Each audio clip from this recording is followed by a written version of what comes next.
All right, everyone. A very good morning to all our participants in here for this training session on PollCheck covering India's elections. Thank you so much for finding out time for joining us. And if I could say it correctly in Malayalam, it's Swagatam. Namaskaram to everybody, all our participants in here. The aim of this poll check covering Indian elections is to equip all our journalists, media educators in India with key digital skills that are required to fight the increasing tide of online misinformation, especially ahead of elections. The participants will be taken through sessions today, the sessions that will be covering on the filming of the go, and also help them visualize election-related data and also keep their online accounts and sources safe and secure. Just to introduce myself, my name is Surupi Pandit Nangia, and I work with Data Leads as Director, Outreach and Partnership. And it's my pleasure to have you all here with us. Just a bit of a background before we begin. We started Google News Initiative in partnership with Data Leads in 2018. That's when we started the TOT, the Train the Trainer program of chosen 250 journalists, media educators across India. And we trained them by way of a TOT and an extensive training, a 5-day extensive training program in different parts of India, hosted at Google offices. And after that, we call them truth warriors. So these truth warriors, these 250 truth warriors of Google News Initiative, India Training Network, started training in different newsrooms, in colleges, in press clubs, started organizing external events and trainings. I just want to, just for an idea as to what is the number that we have achieved by way of Google News Initiative India Training Network ever since we launched it in 2018. This is the slide is the proudest slide, and I'm so proud of it when I talk about it. I'm sure a few of our Google News Initiative India Training Network, our truth warriors are also here, some of them. But yes, together we created magic.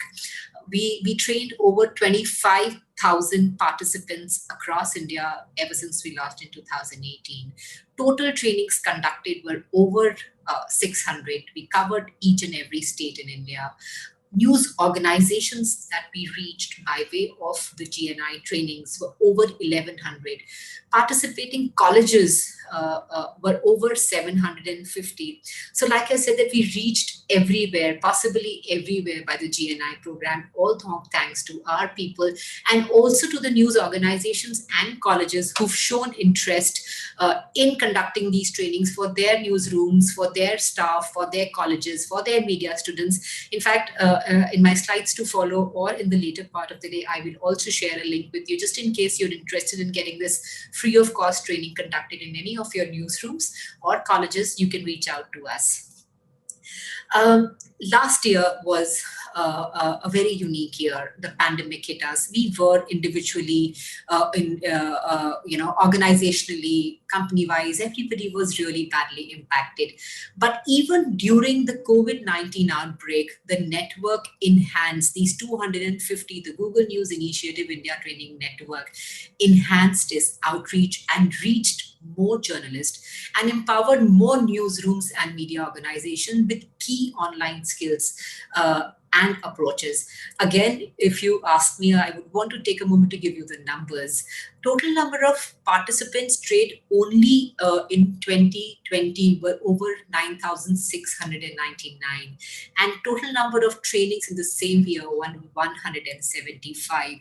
So we realized that it was, of course, we transitioned from an in-person training, which there is absolutely no replacement to that, but we moved on to an online training mode. And I believe me that we really did well in that too. We created a lot of impact, reached more audience. In fact, we thought that it was more important to conduct these online trainings during the pandemic and teach people and reach out to people and tell them how to decipher between what is right and what is not right, what is fake news, what is right. So the last year was, we did exceptionally well. These are some beautiful memories that you see on my screen of the pictures of the TOTs that we conducted, including the online ones that we did last year. Uh, this is the second poll check that we are doing right now. We did the first poll check in 2019, which was ahead of the general elections in India.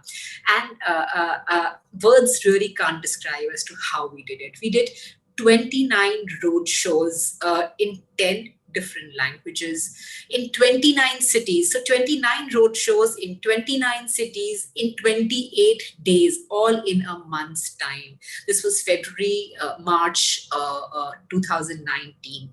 And we were physically present, and these were all in-person trainings. We were physically present in each and every city, one day here. And so, I mean, that was the poll check, the impact ahead of elections again was really remarkable.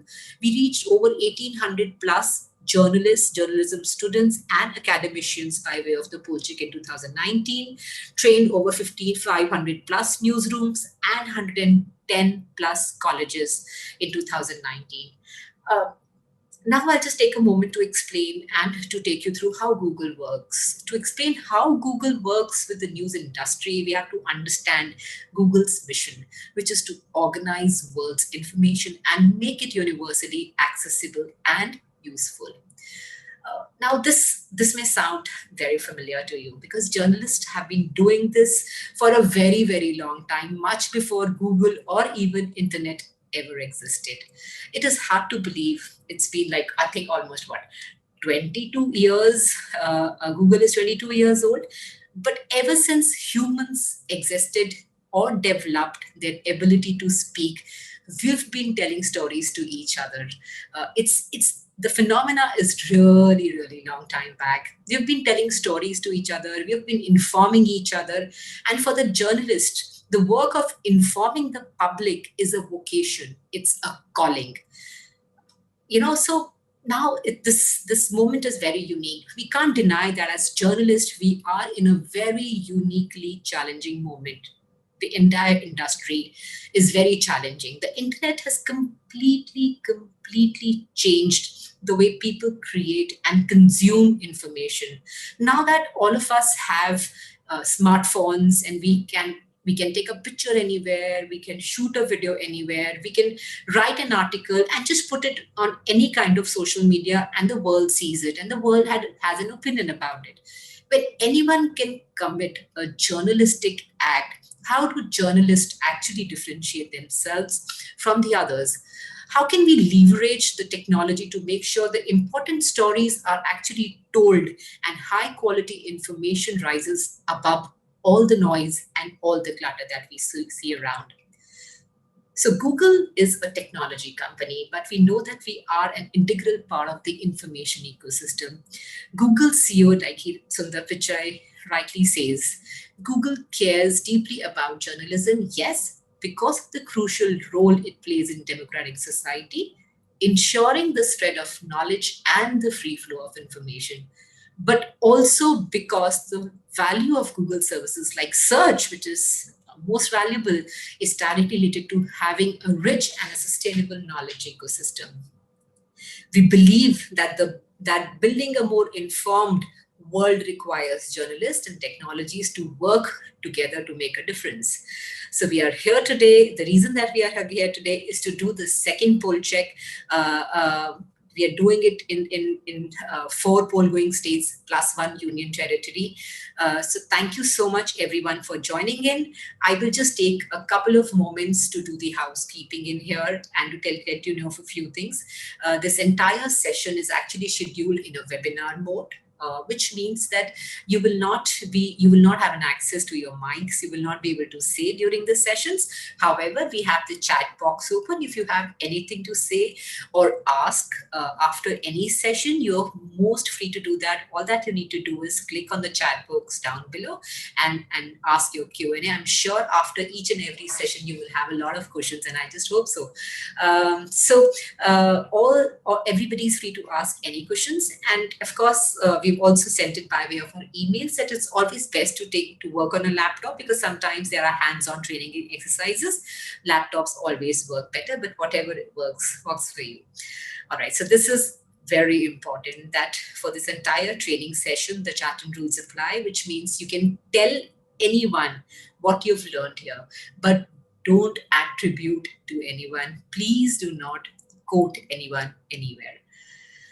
With that, thank you so much once again for joining us. And with that, I will now hand it over to Syed Nazakat, who's the founder and team lead of Data Leads. Thank you so much again.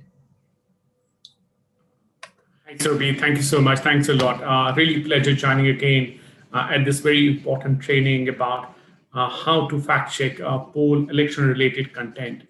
And this is our third initiative in the last, I think, 2 weeks. And why we're doing it, you all know we're heading elections in 4 states, and then we have a Pondicherry as a union territory. And we have seen in the past that during the elections, we see a huge surge of misinformation and disinformation.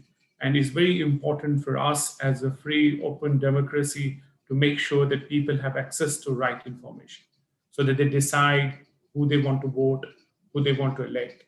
Let me share a couple of thoughts here. Just give me a second, and I'm trying to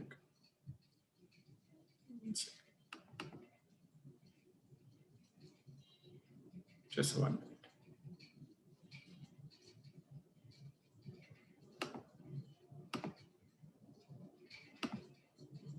Yeah, so we have been seeing the rise of misinformation during the elections, not in India, but I think it's a global trend in the last couple of years. And why this happens essentially is that there are a lot of actors in our electoral politics or outside of that who try to manipulate the way people think about elections, the way people vote. And there are also a lot of people who want to damage the democratic institutions and raise questions about the efficiency of those institutions. So we have seen in case of America how there was an onslaught of misinformation during the election process there, during the presidential election process there, in which the aim was to use social media platforms to disinform people about who they vote, how they vote, and also create rumors and also create misinformation so that people are not eventually able even to think who they want to vote. So this in India as well during the last elections, national elections and also in state elections, we've seen every time there's election, there's a particular type of content which goes around. Like for example, there will be a lot of misinformation about electronic voting machines. So people will say the voting machines are not functional, they're not counting well, they're not counting votes well. So all this is actually aimed to create rumors to mislead people. And this time also both I think in Kerala, we have seen same in West Bengal, we have seen a series of misinformative content in Assam as well. So this creates a very unique challenge, particularly for the journalist. How are we going to verify all this content before we share it? What are the simple tools and techniques we can use which will help us to verify content before we share it with the public? And this is also a very unique opportunity for us to also understand the challenges of a larger information ecosystem. Because as we have been seeing in the last 10, 15 years, there's a huge explosion of information. How technology has increased the speed of information. It has improved the ways how information circulates quickly. Earlier, it used to be a newspaper in a town and people will take turns to read that newspaper. But today, with one click, you can go live and you have access to millions of people around the world who can watch you on a video, on a social media, on a Twitter, on a Facebook. So that again creates a very unique challenge. How are we going to be watchdogs, particularly about when it comes to mainstream media or digital media platforms? How we are making sure that people have access to right information. So, and we, as I was mentioning, we have seen this happening globally. This is not the challenge which only we in India are facing, but I think this is the challenge globally every country is facing, because this is a new space. We have not been here before. We have not been in a situation where almost everyone has access to technology, has access to internet. There are millions of new internet users who do not know the difference between a blog and a news report, who do not know a difference between an opinion and a news report, who do not know a difference, for example, between a photo taken by a professional photographer with a copyright and someone who had just gone live as a citizen journalist. So all this is happening at a time where there's a lot of things changing the way information is circulating, and we have seen the media literacy, the information literacy in different parts of the country is still limited. People still have difficulty understanding the differences of nature of a different content. So this PollCheck essentially, the training essentially is focused on a couple of things which will help us to watch out for any misinformation, any disinformation during elections. Like we have seen in past, a lot of content was created about misleading people about polling locations, that there's a violence at the polling stations, don't go there, don't vote today, there will be a chaos. Or there will be, during COVID, there will be, we expect rumors around safety of polling stations. There will be rumors, we have seen already happening a couple of places during the elections earlier, that people circulate rumors that don't go for a polling or don't visit a polling station because there's a COVID-19 threat there. Or there will be false out of context information, videos, photos, which may actually mislead people again. Like we have already seen a huge number of videos which are not related to 2021 elections. They are from like 3-year, 4-year, 5-year old elections from some part of other country, some part of other in the country, but they used in Assam, in West Bengal, in Kannada, and Tamil Nadu, telling people, "Oh, this is happening right now." Or we have seen, which is actually the majority of content we have seen around voting machines, that they don't function well, that they're not really like in safe hands, they don't count voting correctly. Then we have seen false information about the results of elections. Then before election commission goes out publicly, officially to announce elections, there are rumors that this candidate is winning, that candidate is winning. And that again creates a confusion among the people and possibility of a chaos. And we have seen a lot of people who circulate misinformation, they have been repeat offenders. They have been doing it in the past. So what are the tools and techniques we can use to identify these people who deliberately spread misinformation and protect ourselves and our families, our readers from falling for any misinformation? And sometimes we've also seen well-meaning people, our friends, our families, nice people, but sometimes they end up circulating fake information, harmful information, because they just believe whatever they receive on a WhatsApp, on a Facebook, on a Twitter, they keep circulating that and sharing that within the family networks. But we have to keep a very close eye in the next 1 month of all this content, so that we have a healthy democratic process through which voters have access to timely verified information, so that nobody can mislead them. So what are we going to do? Actually, the key aim of our PollCheck training, which we are conducting today, is essentially to equip the participants here with the key digital skills and approaches, so that they are able to identify and at the same time combat mis and disinformation, particularly related to elections. Our aim is also to share some time-saving methods, like tools which take just a couple of minutes for you to use and fact-check information, so that you are able actually to fact-check images, videos, or any kind of content quickly, like in 5 minutes, 10 minutes, 1 minute. Like maybe you will be surprised. Some tools are essentially so simple that you can just use them on your phone, on your laptop, and verify content within a couple of minutes.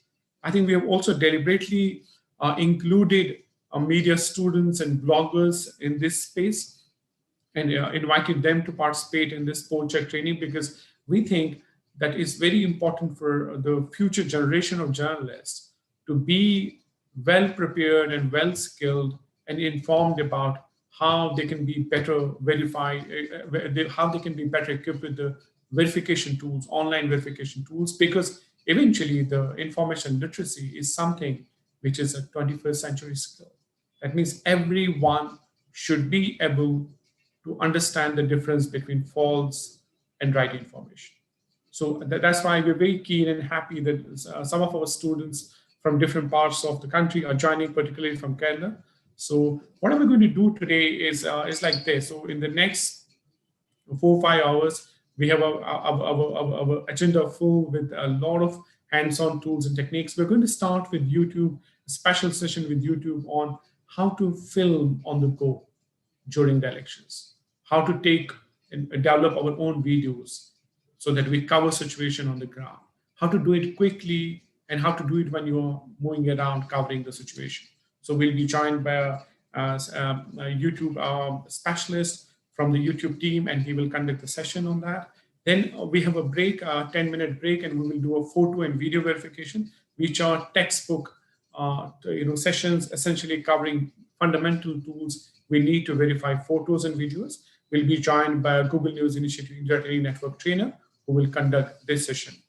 Then we will have a lunch break, and after lunch, we will have a special session on how to visualize election data. Very important session, actually.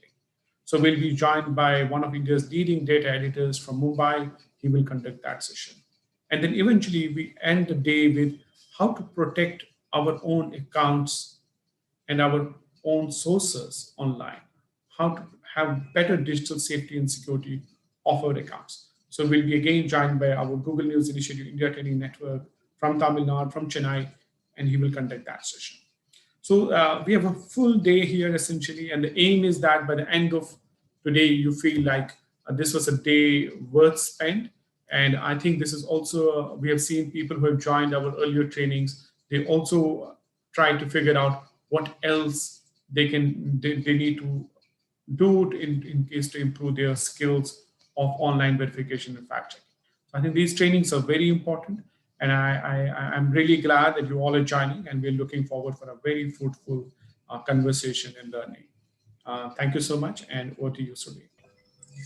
Right, thank you so much. I'm sure we have a power-packed day today, and so we start with the first session, which is by Anuj Hakkar. Anuj is a production specialist with the YouTube Spaces team. His mission at YouTube is to build meaningful experiences that support and catalyze creators' growth and well-being. And Anuj will be taking you through a session on filming on the go.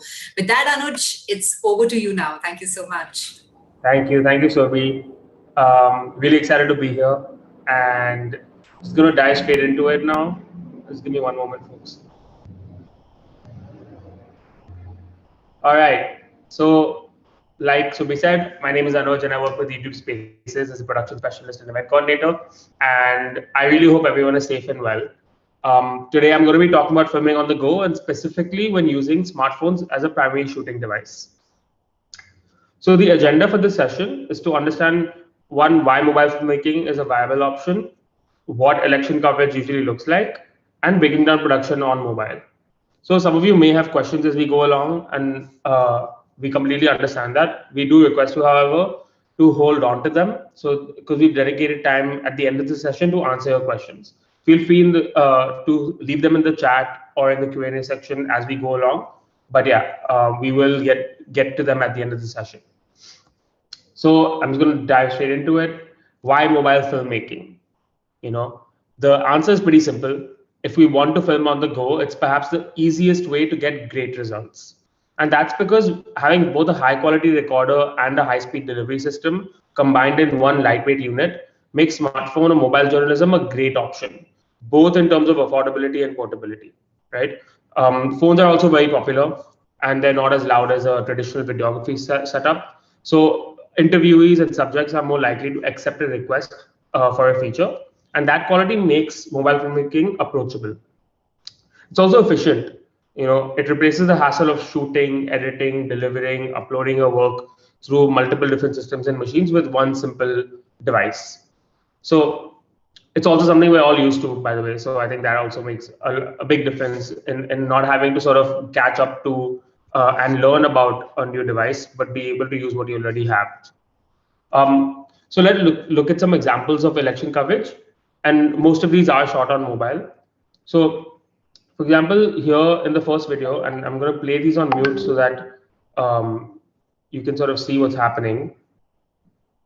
All right. So you can see that this reporter is going to be approaching a bunch of young voters to get their thoughts on the upcoming election. And this is, sorry, I think you might hear this notification. Let me just close that.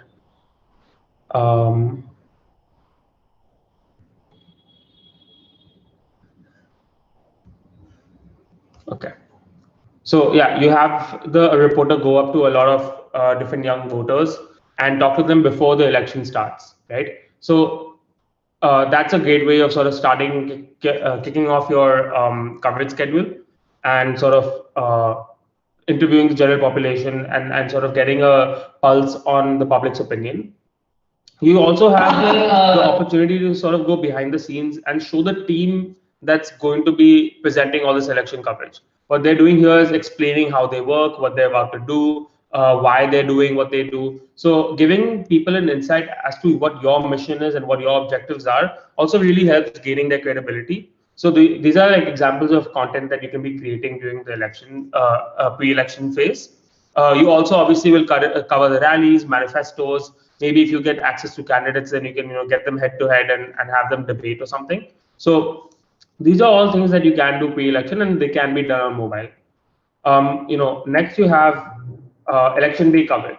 So here you have a reporter giving a quick update from a rooftop in Bihar for the Bihar elections in 2015. And basically what's happening is, they're sort of discussing turnouts and reacting to it. Sometimes when the elections are almost over in some constituencies, you may, start getting opinion and exit polls. And that's something that you can also easily sort of give your take on over mobile. And obviously, like this guy is doing, you can, this reporter is doing, you can take regular updates and give them from mobile very quickly. So you can film and upload a video way faster than you would have been able to if you relied on a traditional setup. Because you take the camera crew person would come with you, the sound person would come with you. Instead, now you just have one person. So that makes it a lot simpler. Okay, so finally we have post-election coverage. So for example, when you're announcing the winners, interviewing supporters, covering the swearing-in ceremony or stitching together highlights, you can do all that from the little device in our pockets, right? So here you have a reporter at night approaching an opposition politician and sort of talking to them about what they're going to do having lost a certain seat, right? They're going to be asking for a recount. So that's again an election angle that you can take, a very procedural angle that you can report on, and it's easily done on mobile. You also have reporters here going to different places and sort of getting general population's opinions again. So we did that. They did that pre-election. They're also doing it post-election. So that way you have sort of a connect, and you're getting you can see how the public has reacted before election and after. So that also gives people more context as to what people are thinking, right? So these are examples of content that you can do. And the unique part about mobile filmmaking is that it can make it very approachable. Both the general population and the politician doesn't feel too super intimidated and is happy to have a conversation. It's almost like putting a phone to your and with your friends and talking to them and recording it, right? The sort of resource based benefit here is that you can do solo reporting. You require little or no crew support. So this means that your resources can be split to have more people in the field at different places at the same time. Like the last video shows you, there's all the people from this team are at different places taking opinions from the general population. So that's kind of the basics from post-election coverage and pre-election coverage, election day coverage. Now that we've established sort of mobile filmmaking's basic benefits and uses in election coverage, let's take a deep dive into the production tips and best practices that can help you report with high quality content on the go.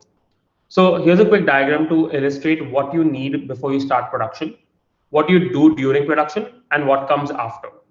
It would be expected that you've done your ideation, your content planning, your equipment selection, you manage your logistics, essentially meaning you have your content calendar and are now ticking off video ideas from your list by filming the content. The first aspect we'll tackle within production is camera. Now I know I say content, but it's news, it's reports, but at the end of the day, it is also content. So I hope we sort of understand where there's a parallel. Um, when shooting with mobile, some basic things to keep in mind is that you should clean your lens, place and mount your phone preferably on a rig or like which is basically a tripod, a gimbal, or even a selfie stick is considered a rig. If you don't have access to those, you can even get a phone stand. You can put it against some books if you are shooting indoors and sort of you want to do that.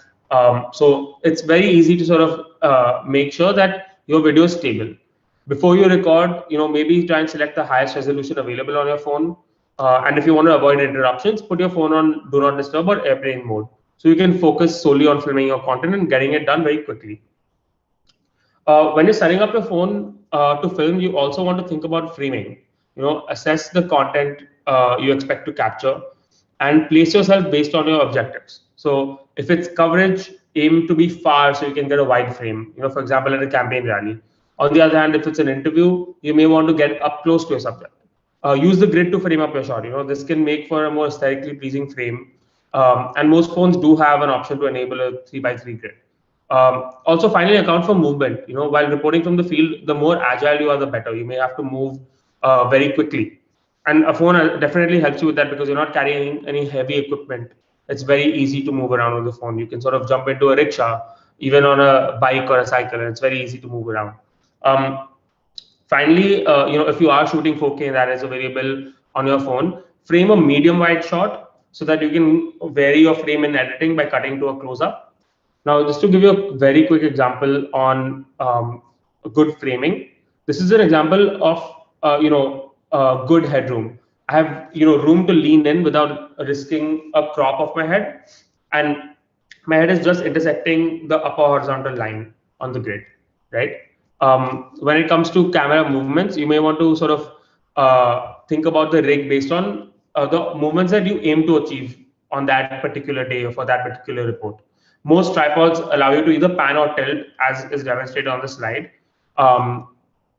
And gimbals let you do pan and tilt, but they also help you stably do dollying, sliding, or pedestal movements. Again, it's demonstrated on the slide. I'll just hold on to it for a couple more seconds.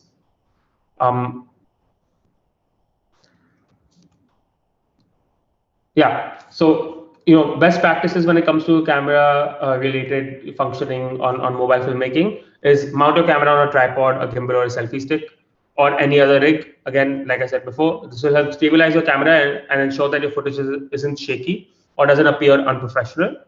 Use the back camera and look into the lens when filming. This creates a more engaging experience because your viewer will sort of get a feel of eye contact. Lock your focus and exposure to create a smoother viewing experience. To do this, tap on the darkest spot on your subject. So it might be my t-shirt in this case, and either press and hold to lock depending on your phone, or hit the small lock icon around the area that you just tapped. Most cameras will respond with the prompt saying AE/AF locked, which means auto exposure/auto focus locked. This can make sure that your color is balanced, that your focus isn't shifting, and overall makes it a smoother film news report. Keep backup power and memory handy as well. You want to make sure you don't drain out your phone or miss out on any content. So this is very important. So that's best practices for camera. Now, the main element that affects how your frame is actually going to look is lighting. And there are three major categories when it comes to lighting when shooting on mobile. Natural light is your best friend. So it might be hard to find quiet outdoor areas. Your footage will be best filmed outdoors in the day. Mounted or studio lights, as we sometimes call them, are a great option too. Whether it's a ring light, an add-on LED, or a phone cover with its own light, this can help make sure you're getting quality footage in low light areas. So that example that we showed you earlier with the reporter getting a scoop at night, having a mounted LED on their phone would have made a big difference in making the viewing experience clearer and just generally having better footage. Practical lights are lights that already exist in your shoot space. So this can be your floor lamp, a ceiling, or a wall-mounted light for some people. So make sure your subject is facing the brightest practical light source available to you. So you don't have, this is in the case where if you don't have natural mounted light available. You want to avoid practical light in most cases. I'll show you why in the next slide. A quick tip to remember though is that if you have the option to schedule an interview outdoors, avoid 11 a.m. to 3 p.m. slots. This is where the sun is usually aiming straight down at us and it doesn't make for an aesthetically pleasing frame. It causes what we call top light, and that kind of creates a burn in an image, right? So just to show you how these types of lighting affect a frame, here's some examples. So as you can see, natural light evenly distributes across your frame. A mounted light, on the other hand, can help create contrast as its power reduces the further the light falls. And practical light at my place are ceiling mounted. So they've resulted in these unappealing shadows falling down, which is very similar to top light if you're shooting outdoors from 3 to 11 to 3 p.m., 11 a.m. to 3 p.m. So these are just some basic examples of what your lighting may look like if you choose which depending on which lighting type you choose. Now, some of us may not have access to store-bought mounted lights. So to solve that, we have a few quick and easy DIY solutions. Number one, use a torch. Slap on some butter paper to diffuse the light so it spreads more evenly. And this can help you illuminate your subject when you don't have any light sources available. Alternatively, you can make your own. You can stick an LED strip around your phone to cover and attach it to a battery. And it is cheap, but it's effective. You know, in low light situations, it will do the trick. Um, Finally, use a reflector when shooting against the light. So if the light is behind my subject, for example, when we take photos during sunset and we're facing the sun, then you'll see silhouettes because the sun is way brighter than we are, right? So when you're using a reflector, you can reflect light back from behind the subject onto the subject, and it can be as powerful as a torch or an LED strip, if not more, depending on where you are and how you're using it. So now to quickly touch on perhaps the most important aspect of filmmaking, we have audio. So when recording sound, remember to use a microphone, whether it's a wired earphone, wireless buds, or an external mic. So within external mics, you have shotgun, condenser, or lavalier. A shotgun mic is one that sits on top of your phone or your camera device and points outwards. A condenser is one that you hold, and I think we all would have known that. Most of us would have seen it in news reports. And you have the lavalier mic, which is a collar mic, which can be wireless. So use these to up your sound quality. You know, any one of these should do the trick. And remember that onboard mics on most phones don't work great when shooting video because they're built for mobile phone conversations. So they're good when you're right against the phone, but they're not that great when you're further away. Secondly, avoid noise and echo as much as possible.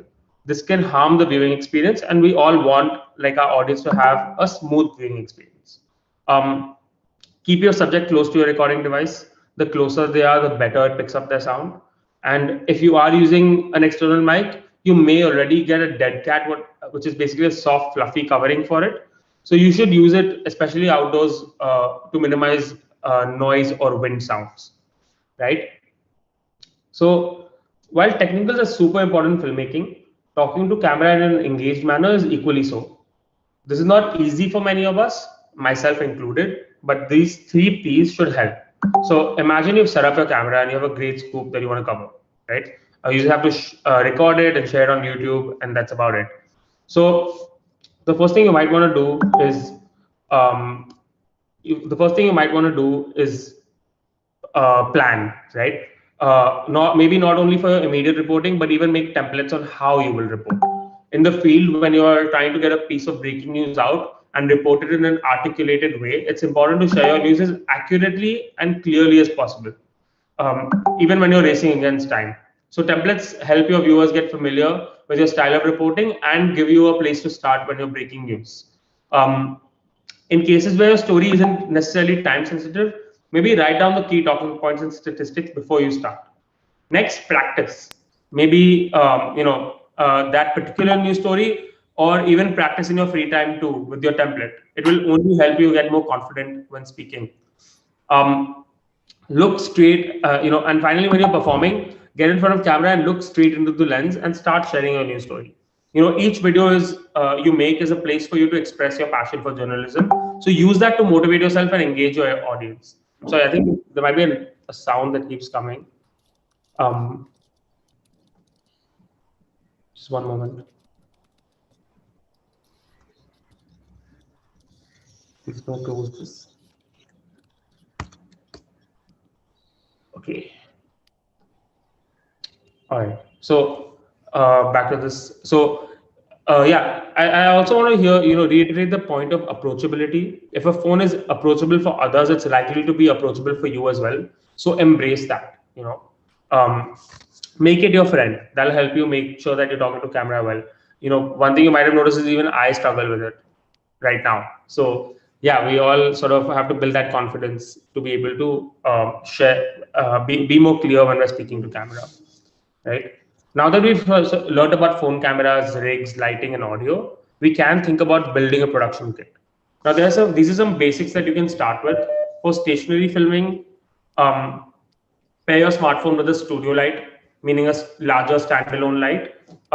If you're expecting to move around a lot, pair it with a mounted light, and always, so if you're moving around, get a gimbal. If you're stationary, use a tripod, and always have an external mic handy because that'll really help your sound. Regardless of whether it's stationary or moving, always carry some power banks and backup memory with you. They can come really, really, really handy. I've been in situations where I've been shooting on my phone and it's just not helped because it's drained out the entire battery and I didn't have power banks charged. So make sure that you do that. It's a big part of the process of making sure your gear is ready to shoot. You want to make sure your technical doesn't come in the way of your news stories and your reporting, right? To give you a quick glimpse of potential vlogging, a potential phone setup, this is a quick graphic for you to use. I mean, he just had like bread and all. I didn't need one ham. Really sorry. Just a minute. Yeah. Yeah, please go ahead, Anuj. Okay. So this is a quick example kit. You have a rig which holds your phone. Your phone is obviously in the middle. You have a mounted light above, and you have a mic on the side, a shotgun mic.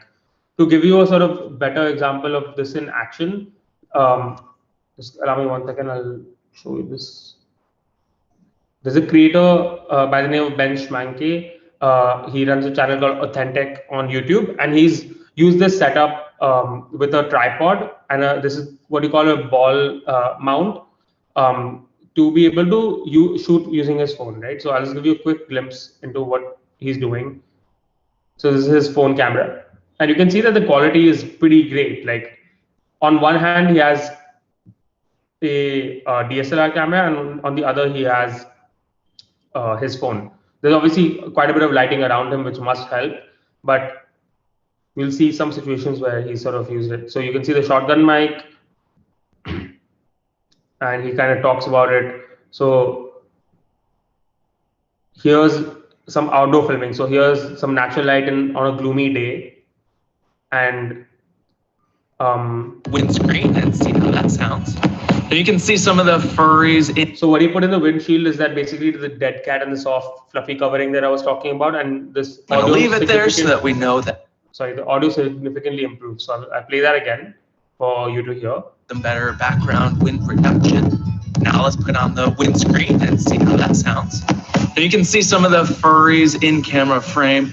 Normally you could push those over, but just for the sample shot, I'm gonna leave it there so that we know that it's on. So that makes a big difference because of the wind noise being blocked out, right? So these are the small examples. Like you can see that this setup that I showed you earlier, the graphic clearly seems to work pretty well to shoot good footage outdoors. So, and the sound is pretty good as well. So the idea here is that you create a kit that requires you to do less work once you have finished filming, and all you really have to do is edit your piece together and put it out there. So when it comes to talking about editing, in today's once you film the footage, you may start thinking about how you're going to put it together. So here are some basic pointers to keep in mind. Number one, pick an app. There are many mobile first editing tools out there. So look at the one that works best for you and your device. And I know that this can be sometimes confusing as there are a range of apps, but almost every video editing tool out there has the same functions. It will cut and stitch audio and video. It will help you put some layers, add some effects. It's pretty simple in terms of being very having common functions. As a starting point to pick out the best app for you, maybe search on Google or YouTube by typing video editing app for, and then your phone device's name or your model, right? This might give you a more personalized insight at what is the better editing app for you. Once you have sort of selected your editing app, review your footage. Go through all your footage, make some notes by hand on which clips you want to use, how you want to use them. Maybe the cut points. This will help you save a lot of time later on, because it also helps you be efficient and think through the process, instead of having to think about it on the go as you are editing, and then having to sort of come up with changes later on because you might not be happy with what you did. So think about it beforehand and sort of pre-plan your edit. Also think about supporting content. I'm sure all of you know this, but reporting on the ground often doesn't translate into enough footage or material. So plan and use supporting archival media if you can't get the footage firsthand. And remember to ensure that you have permissions to use the content, and that you're not infringing on anyone's copyright. Now, remember that consistency is key. Whether it's your packaging, your style, your framing, your equipment, your props, consistency can help your content become more identifiable and unique. So when it comes to packaging, think about animations, title or segment slates and graphics, and sticking to the same fonts and colors across your videos. This can all add to making a smoother viewing experience, and it also ensures that your viewers make sense of your videos out of habit. Your style, whether it's clothing or otherwise, can again help you and your content become way more identifiable to viewers. It also creates what we call recall, because they'll see one frame and know it's your video. The same also goes for your framing. Lock on a fixed distance away from your phone and a fixed camera height. This will ensure that you record in the same frame every time. And this can also elevate the quality of your videos. This is something that I also do with these workshops. Working from home, I set my laptop in the exact same place, and I sit in the exact same place. Shivali, Surbi, Syed sir, everyone has heard this a bunch of times now. But yeah, we do this. I do this because it helps everyone who comes to my workshop again and again remember who I am, right? Finally, equipment or props can also help build consistency. Mic flags are like the age-old journalism identifiers, and making one yourself isn't even that difficult. So you may decide to incorporate another prop, maybe the mic flag, or none at all. But remember to keep it consistent. So at this stage, maybe you also want to think about all the scenarios that you will probably be in when you're filming. You may have you may yourself be in front of camera when you're shooting a report. You may be behind camera holding your mic in front of it. You may hand your mic or another prop to someone else and have them in the frame, and you'll be strictly behind the camera. So think through the scenarios and sort of build your consistency based on that. If you're mostly not in front of camera, trying to figure out a clothing style maybe won't make much sense. But if you are, then it does. So think through all the scenarios. Think through your content. If I'm going to do 3 segments for all my daily reports on the elections, one may be highlights and speeches from the candidates themselves. One may be one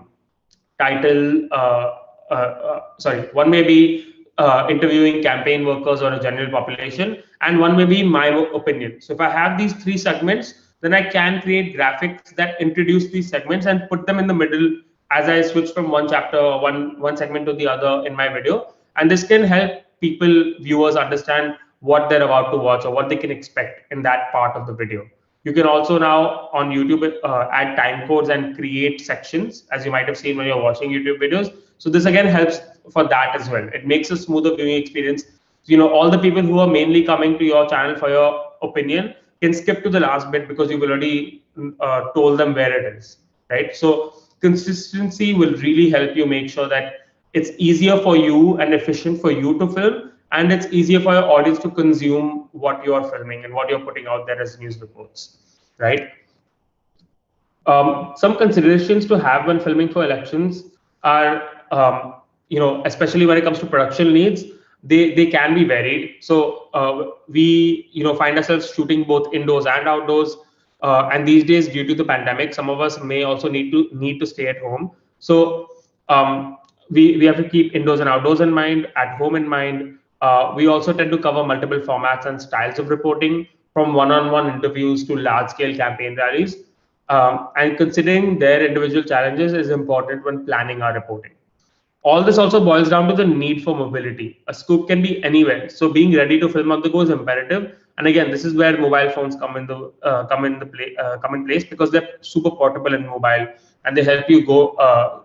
They don't stop you or come up as a hurdle when you're trying to go out and film news reports. So I just blanked out there for 1 second. So taking a closer look at in-home or indoor filmmaking, control allows for consistency. So this can translate into the ability to set up a mini studio at home. So you can have a pre-made setup, and all you need to do is hit record and in order to start filming. These aspects can also mean your production can be more elaborate.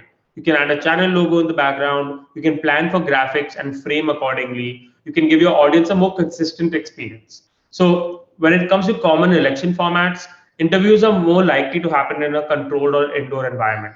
So use this to your advantage whenever possible, right? When it comes to outdoors, the opposite is true. We lack control, and we need to account for more versatility. On the other hand, instead of maybe having one or two subjects, your access to material increases. So because you're more likely to encounter subjects like campaign workers or the general public. Overall, in an uncontrolled or order environment, it's important to have a priority state. So keeping that in mind, when it comes to technical priorities, choose a spot to film where you can avoid noise, then try and ensure that you have good light, and then and you can do that by having your subject face the light source that's available to you, or the brightest light source that's available. And finally, try and ensure a nice frame. Even though a good looking video may seem important, it's not as important as getting good sound. A badly filmed video may not make you click the next video as much as a bad sound may. So in election season, you are also most likely to be in an outdoor setting during campaign rallies and other supporting events, right? So that's actually it for this workshop. Feel free to start sending in your questions. And while we're here, we'd really appreciate your feedback via this super short form. I think Shivali will be sending the link right now. And this also ensures us that we come back with more effective workshops and helps our team learn what we're doing well. So please scan the QR code or click the link being shared in the chat to access it. And thank you in advance. I think we can take questions now. Thanks a lot, Anuj. Thank you so much. Okay, I've already posted the short link into the chat box for all our participants to please fill in the feedback form because it becomes very helpful. All right, Anuj, so I'll jump on to a few questions that we've received. So one is, which is a better microphone for recording on mobile phones? Do you have any suggestions on any particular microphone? I think, again, I think it depends on both budget and need. So when it comes to budget, first decide how much you can pay for a mic and start looking in that space. And what you again want to do is find the most compatible mic for, like I said, for the editing apps. You might want to do the same for the microphone. If you want your microphone to be wireless so that you can put your phone somewhere and walk around and shoot, or you expect to be further away from your phone when you're filming, you may want to get a wireless collar mic. But if you're going to be sort of next to your phone or not that far away, and you can have a wire running, then maybe get a condenser mic or a shotgun mic, right? So it depends on need and budget both. Collar mics tend to be more expensive than shotgun mics. So again, this might help you make your decision. And finally, if you already have, say, wireless buds, like the Google Pixel buds, so if you have those, then you can use that as a microphone if you're reporting yourself. I'm not exactly sure how well they'll work if you take the bud out and point it to a subject, but that can help. Or even a wired earphone, or one of those Bluetooth headsets, those work as well. So honestly, like, there are a bunch of options. It completely comes down to the fact that what is your budget, because most of them, like, unless you go for professional level brands, most of them will give you very similar outputs. So yeah, finding the one that's best for your phone, for your need, and for your budget is the most important thing here. Thank you. All right, the next question is, what is a great app to shoot video on mobile? Avoid noise when shooting mobile video. Okay, I'm guessing you mean avoiding avoiding background noise while shooting video from your mobile phone. So I'm guessing you mean the grain, like the person asking the question, like the noise that comes in when you're. Is that what they're referring to? Or are they referring to like noises and sound? Well, I guess the sound that comes when you're moving or something of that sort. Okay. So that for that, like I showed you in that example, having those fluffy coverings, which are called dead cats, very ironically, are the best way to avoid wind noise and sound like that. You can also get smaller ones if you're using a smaller mic. You can search that online and find it. So yeah, to avoid noise, use the hardware is more important than the software. The thing about a mic is if you put it somewhere, it's going to capture everything around you. It's like our ears. The thing that differentiates the two is that we have our brains that help process sound. So if you spend like even right now, if you went on mute and spent 5 minutes just in silence, you would understand how much noise you block out as white noise, and but is actually in your space and is actually pretty loud.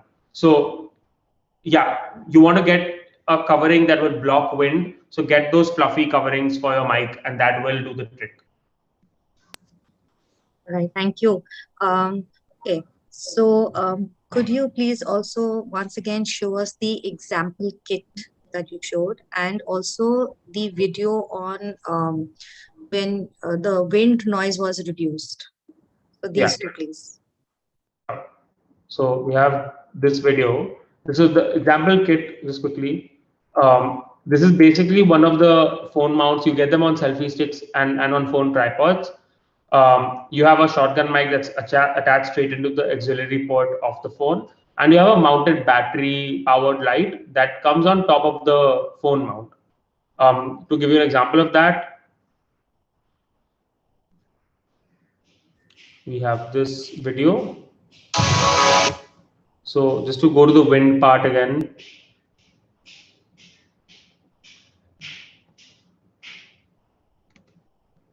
Sorry. In today's frame, this guy on, does it sound any better?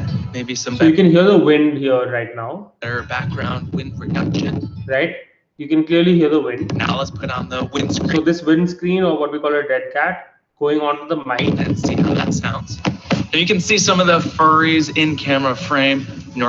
But you can clearly see the difference in the sound. You suddenly stop hearing the wind, and now it's all just the it's just you can hear the person speaking much more clearly. You can push those over, but just for the sample shot, I'm gonna. So that's the example. Does that make sense, Shivali? Yeah, absolutely. Thank you so much. All right, one last question, Anuj, and one question which everyone has been asking is, which is the best video editing app in Android and iOS? Okay. Unfortunately, I have always had the same answer because I really can't tell you which one will work best for you. There are like 10 or 15 apps that almost do this exact same thing, but they just have their own interface differences. So, I mean, I personally use Premiere Rush on my phone, but that might not be the best option for you, right? So you want to go for something that works for your phone. So the one thing to consider is that there is I'm sorry, so the one thing to consider is that the phone has its own processor and RAM. So depending on the app, it will ask to use more of the processor or RAM on your phone. So to make sure that your phone is suitable for a certain app, you need to search for the right one for your phone. You know, a lot of apps will tell you what the minimum hardware requirements are to make or the best optimum hardware requirements are for a phone app, or you can search from current existing filmmakers who may have made videos based on your phone. So for example, if you own the Google Pixel 4, if you search Google Pixel 4 best video editing app on Google or YouTube, you'll probably find a bunch of reviews, and that will probably be the best place to start at figuring out exactly what works for you.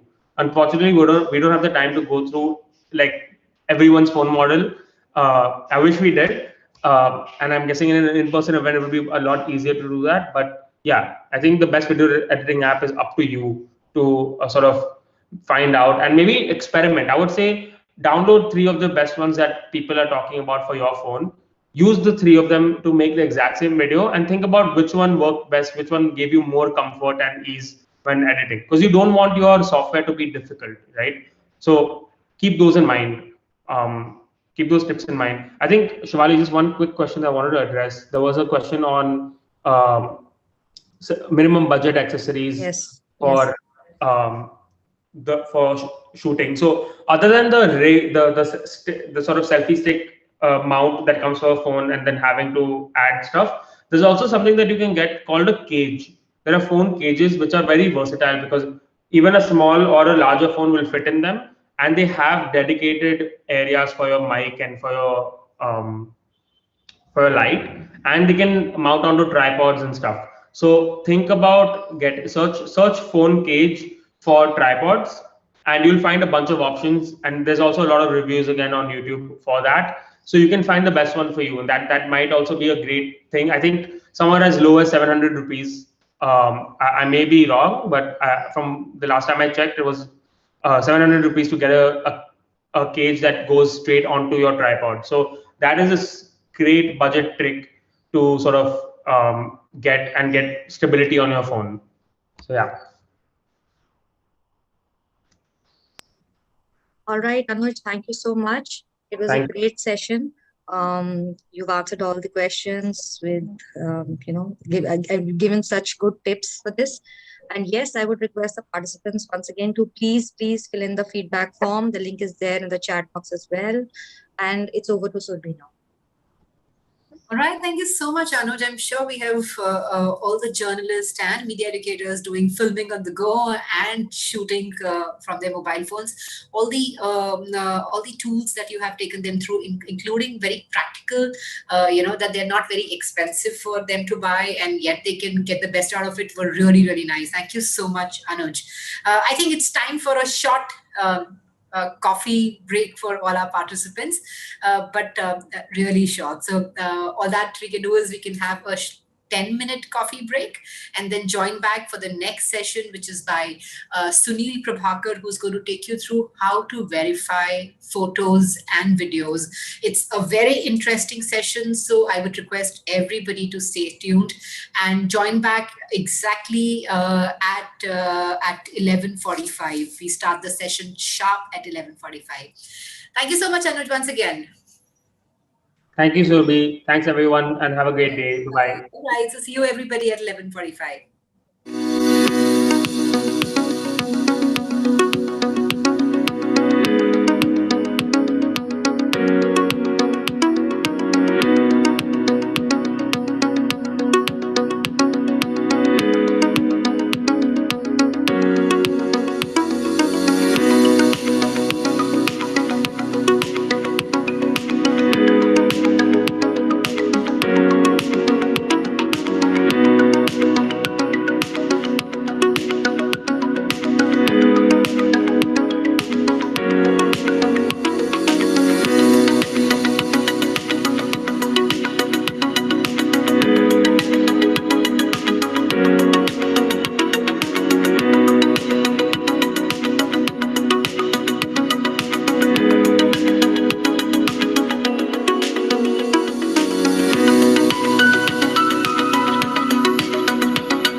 All right, thank you so much, everyone, for joining us back. We've had a very good session by Anuj Kakkar, and we are looking forward to another good one session on how to verify photos and videos. This is a very important session, especially for our journalists and also for the media educators and the public at large. There is a bombardment of information everywhere. How do we verify that any photo that we receive on our social media accounts, on our WhatsApp, is correct or not? Any video that we receive is correct or not? So Sunil Prabhakar is our trainer for this session. Sunil is a very senior journalist and currently serving as a consultant to the online section of Mathrubhumi, which is a leading national daily in Kerala. Sunil is our Google News Initiative India Training Network trainer, and he's one of the 250 truth warriors. And Sunil has conducted a lot of trainings in the Google News Initiative Network. So with that, Sunil, it's over to you now. Thank you so much for joining us.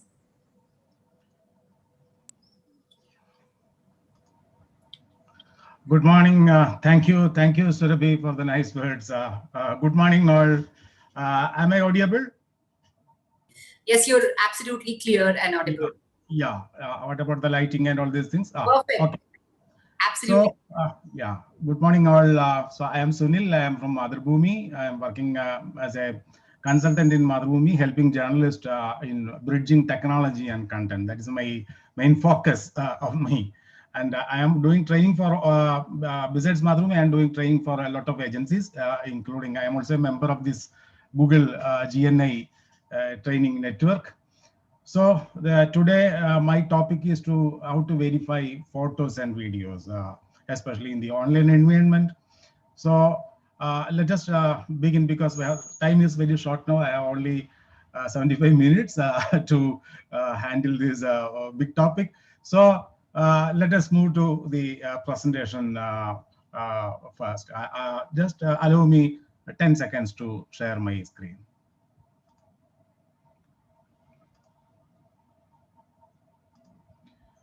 Okay, hope this is visible for all of you.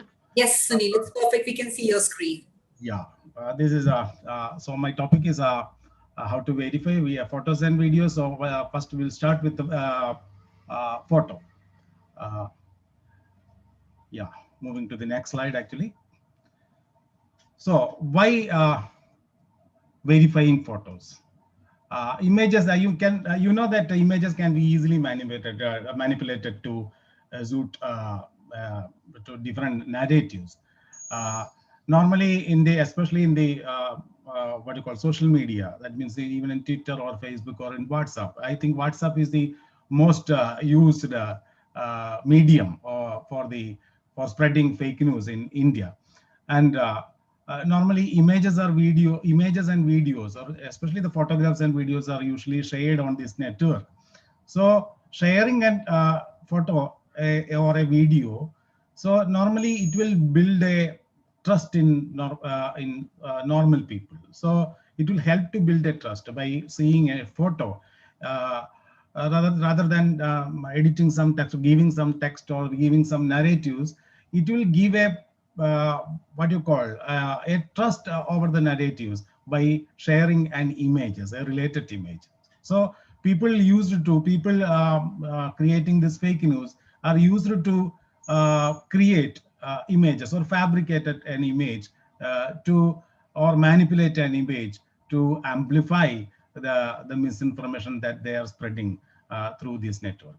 So verifying images is very important, and you can do it very easily in the online environment using the search engines, especially through the Google or Bing. A lot of search engines most of you will be using Google. You can instead of Google, you can use search engines like Baidu, Bing, then Yandex. It's a Russian search engine.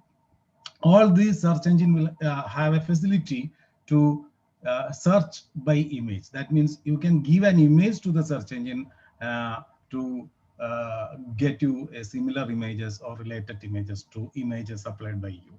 So let us move to that technique now. So in this slide, you can understand that verifying images is very important for to finding this misinformation or disinformation spreading through a network.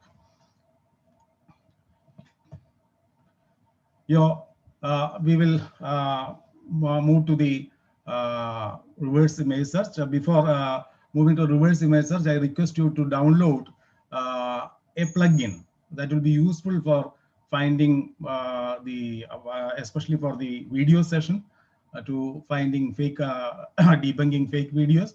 So you can go to your Google network, Google search engine, and type InVid EU Chrome download through the Chrome browser only, because it is a Chrome, what do you call it, the Chrome plugin. Similar plugins is available in the for Firefox also, but here we are using the Chrome plugin. So go to Google now through the Chrome browser and type InVid EU Chrome download. So you will get a plugin, and the first maybe the first search result for you, fake video news news debunker by InVid. So you can install it in your browser, so that we will use it that tool in debunking fake videos later in this session. Okay, please do it in 1 minute. We will move to the next slide now. So reverse image search. So reverse image search is a kind of searching by image. That means you are supplying an image, you are giving an image or an image link. It can be an image, or you can upload your own image, or you can give you a link of the image that is already there in the web space or the internet. So you are giving an image to the search engine and asking whether this image is related to and related to any other image, and asking for the similar images to the image given by you. So we can tell if an image is old or if it is appeared earlier on the web from the search results. You can tell in what context an image was used. Normally you will get a lot of similar images, and going through that links of that images, you may find the image, original image or non-fabricated image of the image supplied by you or image given by you. You still have to work out the source, because even this patient source patient's record, that means the reverse image search will give you a clue of the original image by the search engine, but you need to put your own brain, you need to put your own knowledge to analyze this thing and what is behind this the image supplied by you or the fabricated image supplied by you. So you need to use your own brain, you need to use your own intelligence, you need to use your own understanding to attain or go to the final result. Okay. So why image and video verification? Images and videos, normally they the people, as I said earlier, people are using this WhatsApp network in India to to distribute this fake information or disinformation, because they find this is more secure than posting it in Facebook. But by posting it in Facebook, it is easy for the people, or for the even for the normal people, to find detect the person or find the person or locate the person. But due to the end-to-end encrypt mechanism of the WhatsApp, it is little bit difficult to reach the original source. So people choose WhatsApp as the main what do you call the platform for spreading this fake news. So images and videos provide instant fodder for disinformation campaigns, because they use this to build trust among people. So make the narrative more believable. That means to create trust.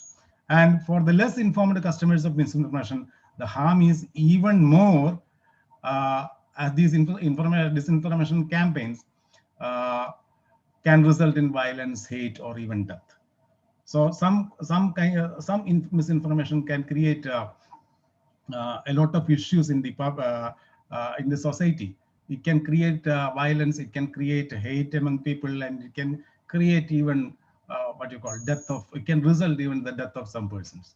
So images and videos can be analyzed with alertness, attention to detail, and common sense. So you can, as a journalist, you can, or a media student, you can depend on this technology to verify images and videos that is spreading through the various social media platforms, creating misunderstanding in public or in the among the public. So I will show you how to do the reverse image search. I will what you call change my screen now. Just wait for a second.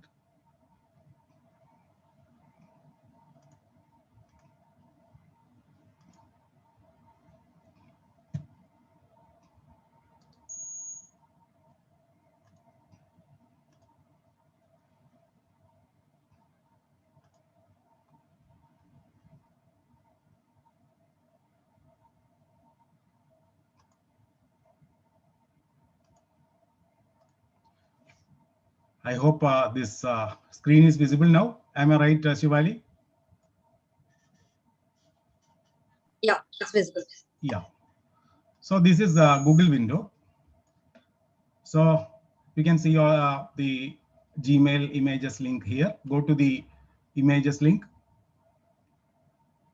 Then in this window, you can see a small camera icon here. And you will get an alternate caption that is search by image. This is a search by image option. And just click or tap on the search by image. Then you can paste an image link here. For example, if you go to a window, I am looking for images of the Kerala Chief Minister, Pinarayi Vijayan. So I'll get a lot of images. So I'm right clicking on this thing, and I can open in the new tab. So I can get the original image link that I can copy the image address here and place this image, this URL here. This is the image URL. It will be redirected to the original image because this is a temporary image URL created by Google. It will be redirected to the original image link. Otherwise, you can click again this what you call this window. Without pasting this image URL, if you have an image with you, you can upload the image also. So tap on the image, upload an image tab here, and choose file. So I am choosing a file. An example is already here in my presentation. So I am using an example here and searching for an image. I'm uploading an image called Uddhav. It's uploading an image. Then you can see Uddhav Thackeray house. Google automatically identified the image, Uddhav Thackeray here. You can see a lot of visually similar images here. Here in this original image, I can show you later. In the original image, Uddhav Thackeray is actually in this front of Uddhav Thackeray photographs. In the front of Uddhav Thackeray is shown to be the Sonia Gandhi and paying worship to what Sonia Gandhi in this image. But if you look for the visually similar image here, you can see a lot of other images. And here you look at the first image. This is actually a manipulated image, and you can look at the second image. This is the original image. This is Bal Thackeray actually. It is not Sonia Gandhi. Actually, this is a fabricated or manipulated image. So easily you can reach into the so you can find the similar image, and you can easily reach into the original image here. So the steps are very simple. You go to Google, click on the images link, and click on the small camera icon, paste your URL here, or upload an image using this thing. So Google will verify this technology, or this thing is called, this facility is called reverse image search. That means you are giving an image to the Google and asking for the similar images or same images posted if it is posted earlier, or you can find similar images also from this result. This facility is also available in almost all search engines, including Bing, Yandex, Baidu, and all these things. And here, you can also perform this using your phone also with specific things that we will discuss later if time allows. Okay, so this is the thing. And instead of this doing this, if you are using Chrome, you can what you call right click on that image. You can right click, and using Chrome, you will get some what you call. If you go to the original image here, you will get some search by image link here in your. If you go to the original image, that link will be visible. For the original image, you can get save images, copy image address. Normally, I am using some other things here, or search by image facility is there. Okay, so otherwise you can use what you call some other plugins are also available for doing this, performing this reverse image search. Okay, that we will discuss later. I am going back to the original presentation. Just give me again.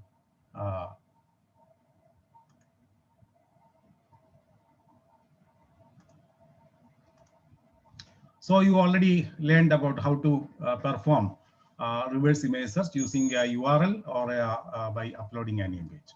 Okay, we will continue. Here, this is the image I already used for the what you call the reverse image search.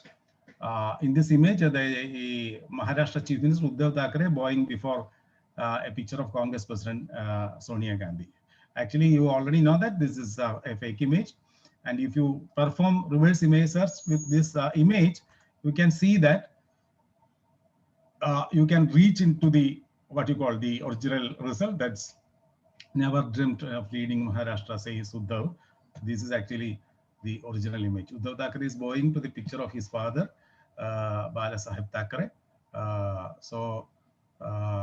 The former image was actually a fake one, and the reverse image search will help you in getting the original image from the fabricated image.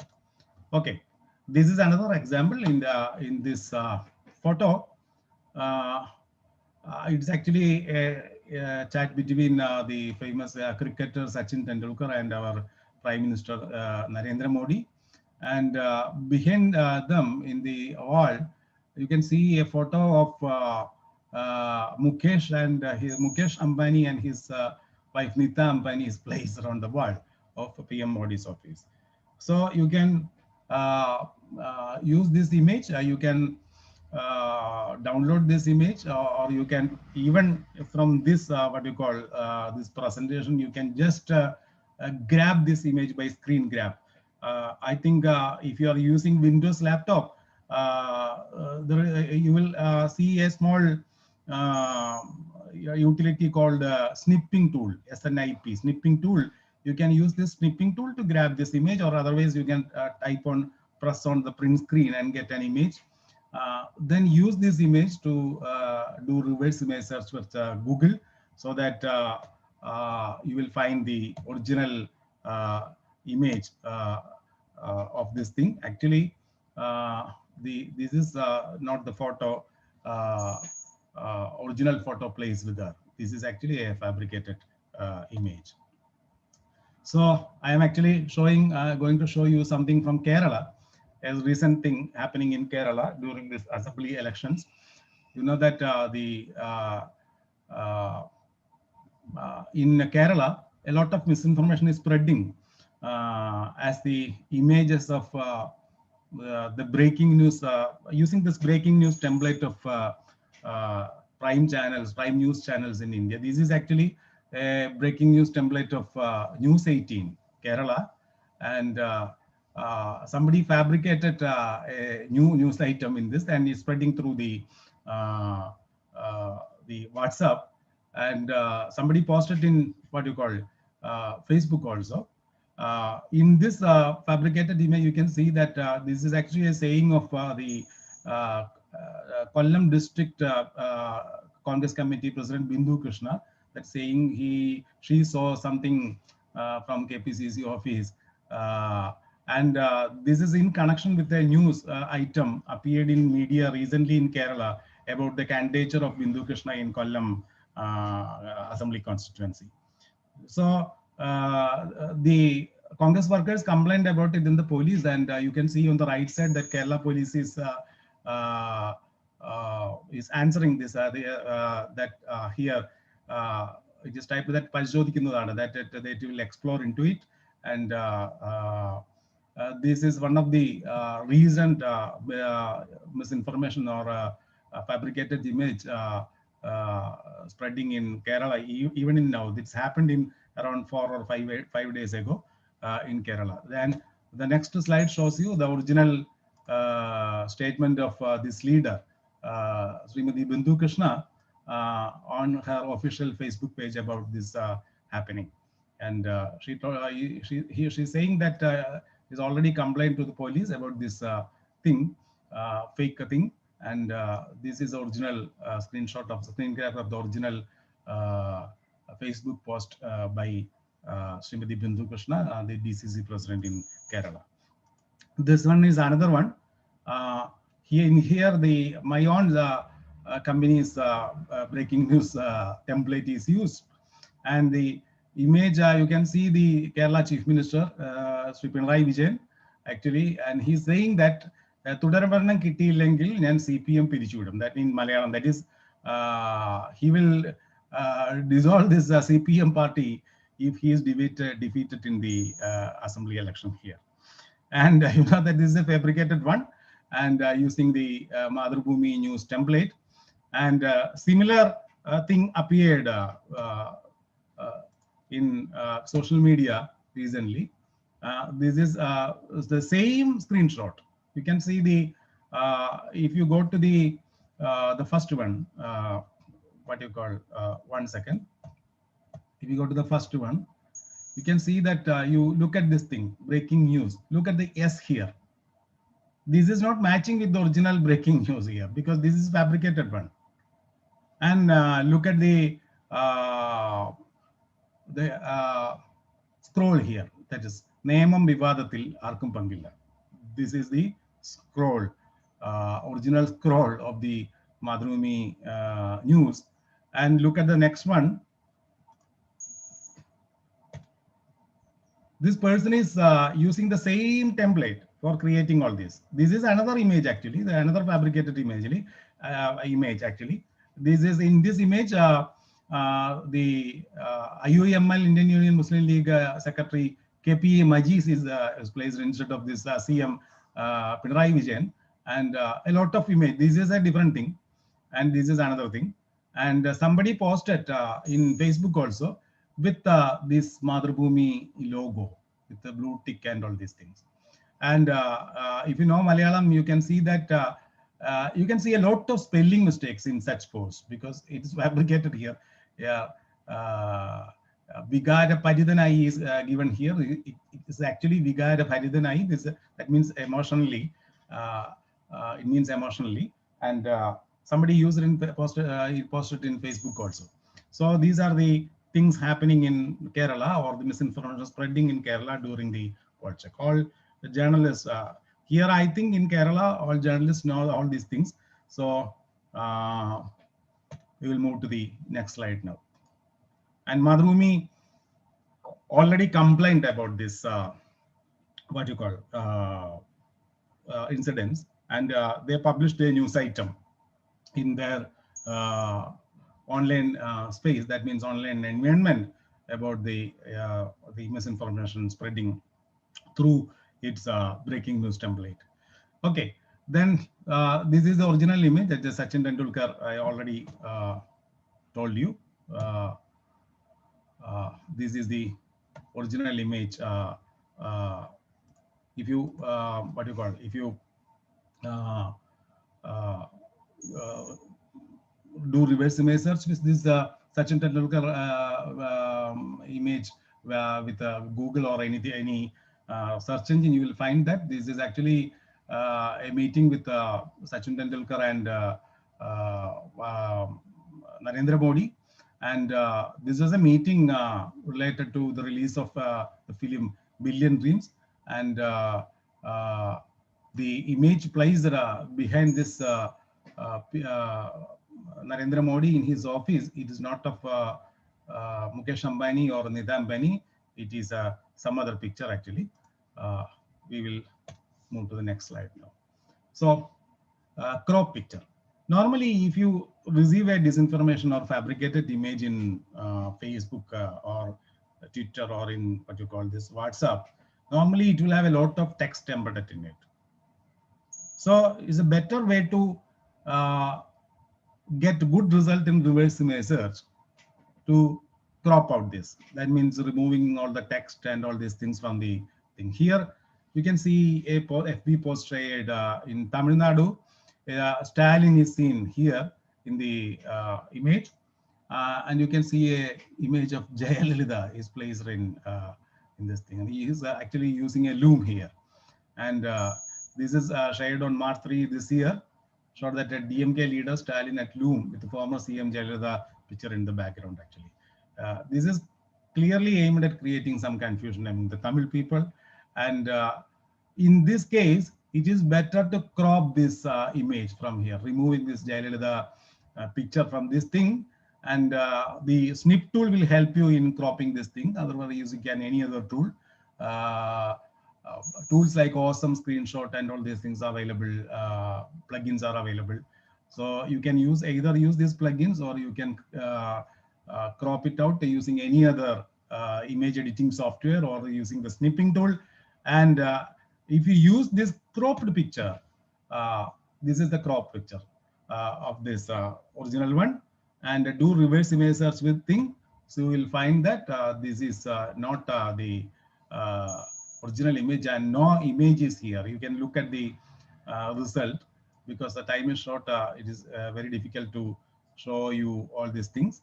And you can reach to the original post that is happened in 2019 that showed him at the loop without any picture in the background. So the picture, the Jayalalitha's picture in the background is actually placed by or fabricated by somebody to create confusion among Tamil people. So this is cropping is one of the easiest method where your results, you will get a better result in doing reverse image search. So using some pictures, if unwanted things are there, try to crop it, especially images like this or text like this. It is important to crop it out and do reverse image search with the cropped image. So you'll get better result. Again, another one where West Bengal Chief Minister Mamata Banerjee is taking out cash from a cupboard stacked with the cash. And this is the 2 weeks may not be correct because this is the time of this grabbing of this image. It appeared several weeks ago in the internet. And if you do reverse image search, actually, you can do reverse image search with this image, and you can reach into the original news published in some media that actually the Mamata Banerjee's image was superimposed in this this original image to create a narrative, a false narrative, where a cash-filled cupboard belonging to premises owned by a Tamil businessman in Kolkata and Siliguri. And actually, this was a case taken by the Central Board of Direct Taxes against this person, and a news item appeared on this happening in the media on that time. And somebody used this image to create a confusion about Mamata Banerjee in West Bengal, maybe related to elections or polls. Though here this picture is a massive rally of Congress party in Calcutta in March 2021, and you can check it out. This is posted by somebody in February 28 and 2021 in Twitter, and the same image appeared several times in what you call in social media. And if you do reverse image search with this thing, then you can attain the final image. Actually, this is an incident happened in 2019, not in 2020 or 2021. This is actually a rally of the Congress Party happened in 2019 in Calcutta, and not a thing happened in 2021. So this is original news item appeared on this thing, and you can see that that happened 2019 February 4. It's a report by People Dispatch. Million strong people brigade in India pledges to outright wing forces. It's against the Mamata Banerjee, and it's actually against the Narendra Modi in the center and Mamata Banerjee in the West Bengal. So somebody is using this thing, the old photographs, and claiming that this has happened in 2021. Actually, this has happened in 2019, and somebody used this image and posted in internet and spreading information and confusion or misinformation that this has happened in 2021 February. It is happened actually in 2019 February. For this thing, you can use the time filter in what do you call this Google image search that I can show you later. This is another claim. This is an image of people forming BJP logo was shared with the claim that Kerala welcomes Yogi Adityanath. Yogi Adityanath recently visited Kerala to inaugurate the rally organized by the Kerala BJP unit, and the rally by we called it as Vijay Yatra or something like that, rally led by the state BJP president Surendran, and somebody posted this image and claimed the old image and claimed in the social media that this is an image of people forming BJP logo, and this happened during the visit of Yogi Adityanath to Kerala to inaugurate the Surendran's rally. Actually, if you do reverse image search this thing, you can see a lot of visually similar image in Google image search, and finally you can end into the original thing. Actually, this is actually happened in 2015 to celebrate 35th foundation day of BJP, and not happened in Kerala. Actually, this is an old image, and somebody used it to claim that this has happened in Kerala during the visit of Yogi, the UP Chief Minister Yogi Adityanath, Kerala. So sometimes it does not have need to reverse image search to debunk a false claim. In some cases, for example, I can show you an example. This is a tweet, seems to be the original tweet of VK Shashikala, and it went viral in social media, claiming that VK Shashikala, former Tamil Nadu CM Jayalalitha's close aide, had tweeted that she will attend the swearing-in ceremony of arch-rival of her party, DMK's MK Stalin. Actually, I will attend the registration ceremony of Brother Stalin. And if you, in such cases, you can just click on this clicker handle, this Twitter handle here. Just to click on this Twitter handle here, and you will find that this is not actually a official Twitter account of VK Shashikala. This is actually Shashikala does not have a Twitter account actually, but this is a parody Twitter handle of VK Shashikala. So sometimes this just going through that Twitter handle will reveal something for you. So also look at the Twitter handle and look at the comments also. So somebody will be saying that original, this is not original or something like that. So explore the comment always to get some clues on this post. So adding time filter, I already told you how to add a time filter. That this is an example for time filter. I can show you how to add the time filter after having this presentation. I can show you the original use of this time filter in the browser itself or in the search engine window itself. Here, a Pakistani political commentator, Saeed Hamid, shared a photograph of a woman being dragged by men dressed in khaki and claimed brutality against Kashmiri women. That you can say the RSS gangsters dressed up in Indian Army uniforms, kidnapping Kashmiri women for use as sex slaves. So you know that it's a kind of wrong statement actually spreaded through the what you call the Twitter account. You can go to, you can do the reverse image search. You can see that the same, actually you look at the date here.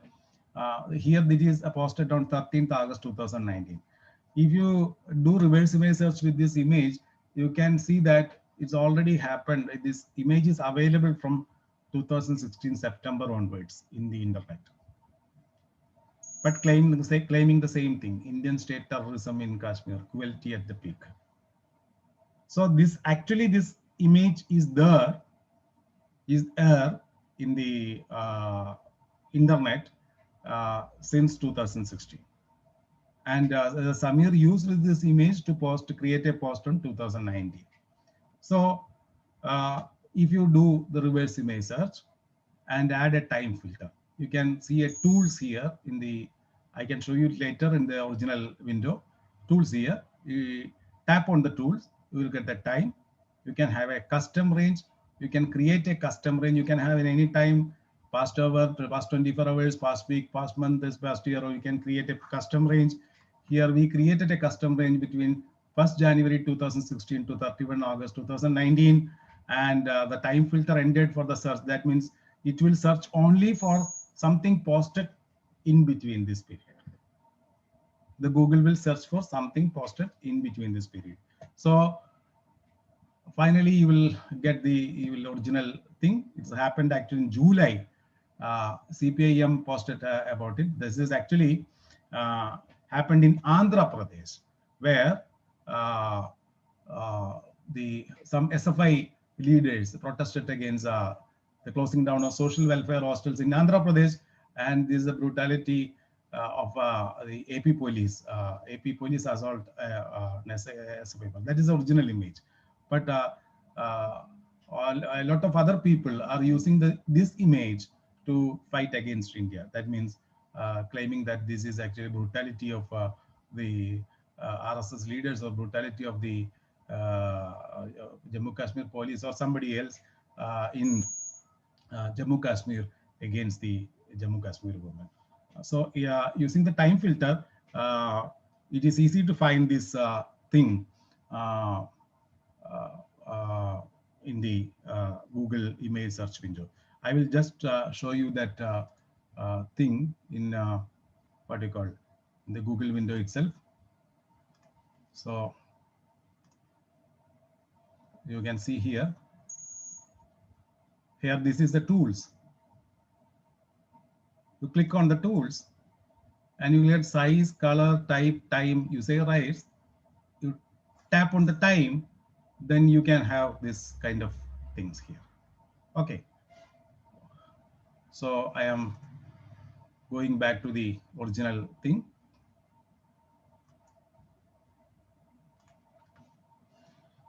Moving to the next slide. Time is very short.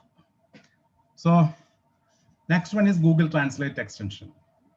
You can install a Google Translate extension in your Chrome browser. You can use a Google Translate app in your what you call Android or iOS phone. Then you can utilize this Translate extension to translate the unknown, something from the unknown language for you. For example, image search engines, you can Google images and text time by Baidu. Here in Google Translate extension, save your time in translating the unknown languages for you. You can use it in your Android phone also. And the Android app of Google Translate, it has got a facility called search by image. You can see a camera icon in that utility or the application. You can tap on the camera icon and you can hold your camera or take a photograph of this thing and get it translated real time. You need to be connected to the internet actually. So that is a very useful tool where you can translate even from a photograph, and by just snapping a photograph using your Android camera, the Google Translate app will help you in getting it translated instantly through your Android phone. Then lot of image search engines are there. Google Images are the image search engine, Yandex, Tinai, Baidu, and I can show you this thing now. I'm going to the Google window again. So I can go to the Yandex. This is actually Yandex search engine, where you can go to the images is also there. Images is also there. So here again, a small camera icon is there. You can use this thing to upload what you call image. You can enter the image URL here, or you can drag your image to here, or you can select a file from here.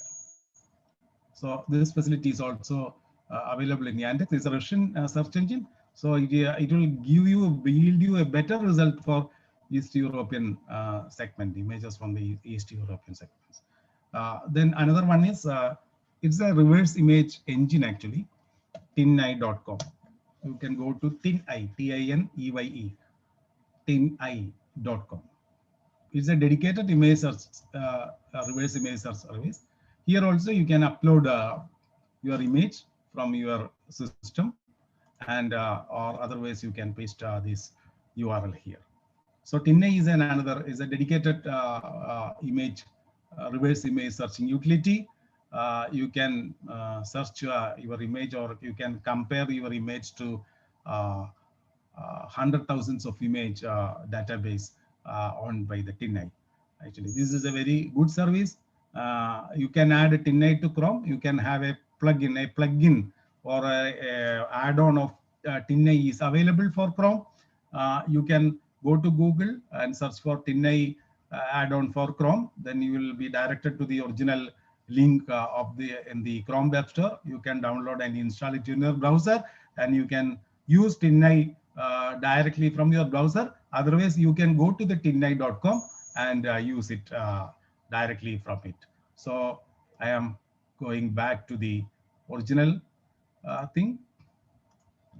So besides Google search engine, you can use Yandex, Tineye, Baidu. Baidu is an original, actually Chinese search engine.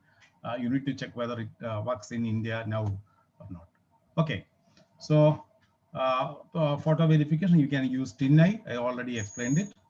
This is a good example for using it in Tineye, where somebody posted about a photograph of our Narendra Modi, our Prime Minister Narendra Modi, in UAE, actually the Arabic costume. And you can use the image. You can download this image from this post, or you can grab this image from here, and you can save this image as, or right click and save this image as, or you can search by Google for this image, or otherwise you can save it or download it to a system and use Tineye to upload it to Tineye here.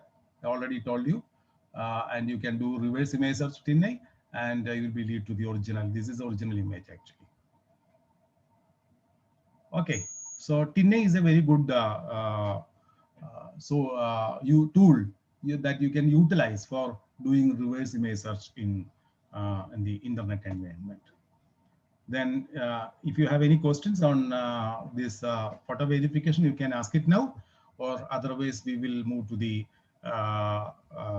video verification session. Shivali, are you getting questions now, or shall I skip it? Sunil, I would suggest we'll take it towards the end. We can move on to the next section, which is video verification, and then take the questions. We will complete the session, otherwise we will not get much time. Yes, okay. Yes, please. Okay. Thank you so much. So I am continuing with the video verification, how to verify video. Normally, the reverse image search is again one of the useful thing that you can use verify videos also, where you can have the screen grabs from the various parts of the video, and you can do reverse image search with that screen grabs to locate the original video or locate the similar videos posted in the internet. So there is no silver bullet. There's no silver bullet for verifying videos. You need to do reverse image search. You need to smart keyword search, or you need to use your strong observational skills, and you need to use your old-fashioned journalism skills, and don't trust anything or anybody. So use your own skills combined with this technology like reverse image search, and there is no silver bullet for verifying videos. And your observation skill and the techniques like reverse image search will help you in verifying videos. Actually, I am moving to the next slide. Now, I can play a video now.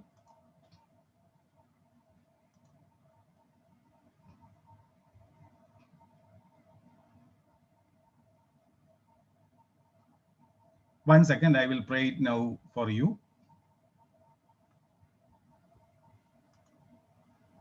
Sunil, would you want me to play this video? Yeah, I can play, don't worry. I'm just grabbing this link.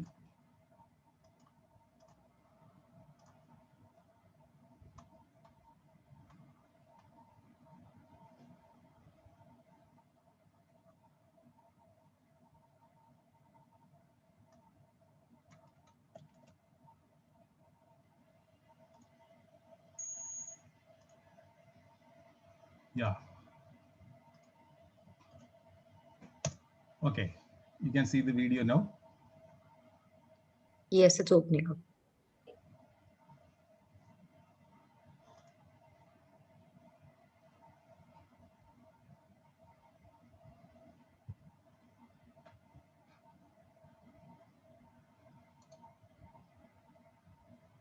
Internet is found to be very slow here.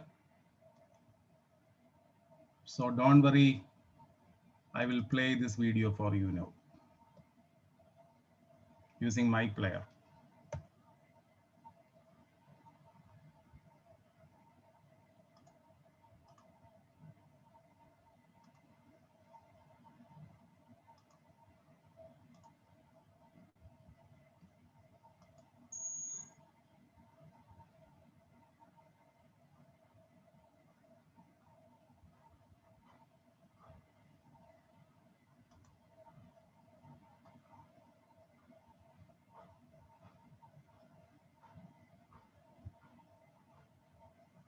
Can you see it now? Yes, yes, we can.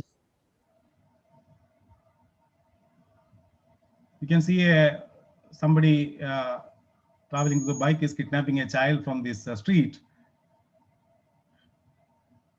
This video actually spread through the what you call the WhatsApp network in India, and it claimed actually around 29 lives in India actually, because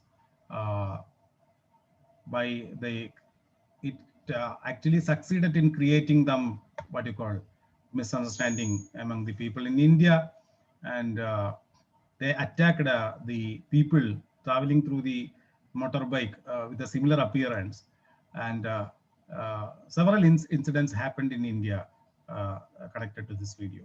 So I am going back to the my original presentation. Yeah, hope you are able to see. So you can after viewing this video, you can have this original link of this video. You can go to the invite. I already requested you to what you call to download and install invite in your Chrome browser. So you can use this link in invite, and you can search with this thing.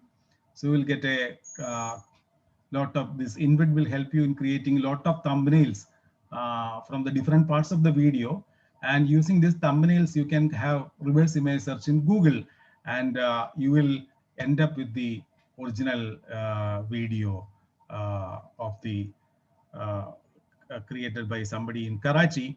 I can show you the original video now.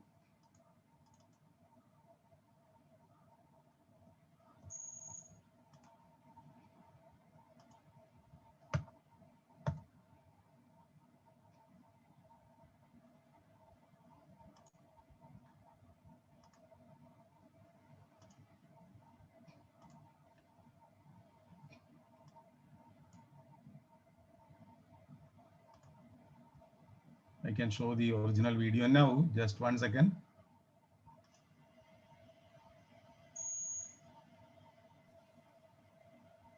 Sunil, we can't see the video. We can see your Chrome browser with the photographs. Yeah. I am actually playing it in my other window. I can play it in the Chrome browser itself. Note to the connectivity issues here. 1 second. The original video, that was the former video. The original video is this one. I missed the link.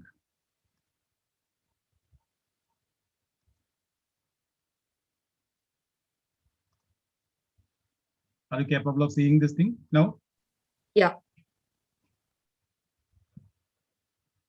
This is the original footage where somebody, they're actually traveling through the bike, motorbike, and it will come again.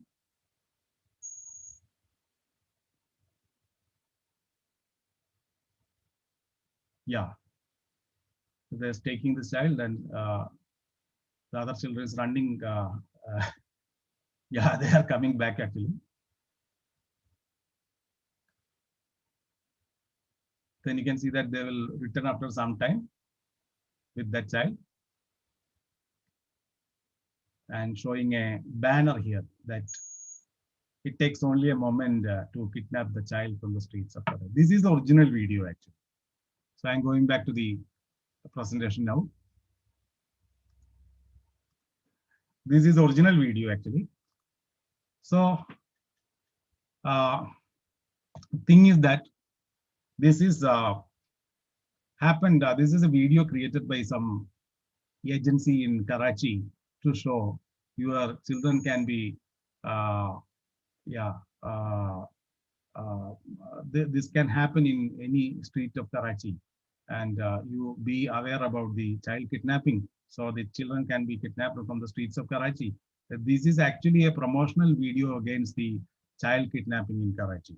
So somebody used the cropped part of this thing, a portion of this video, and used this video and to spread misinformation in the WhatsApp network in India that actually claimed the lives of a lot of people in India.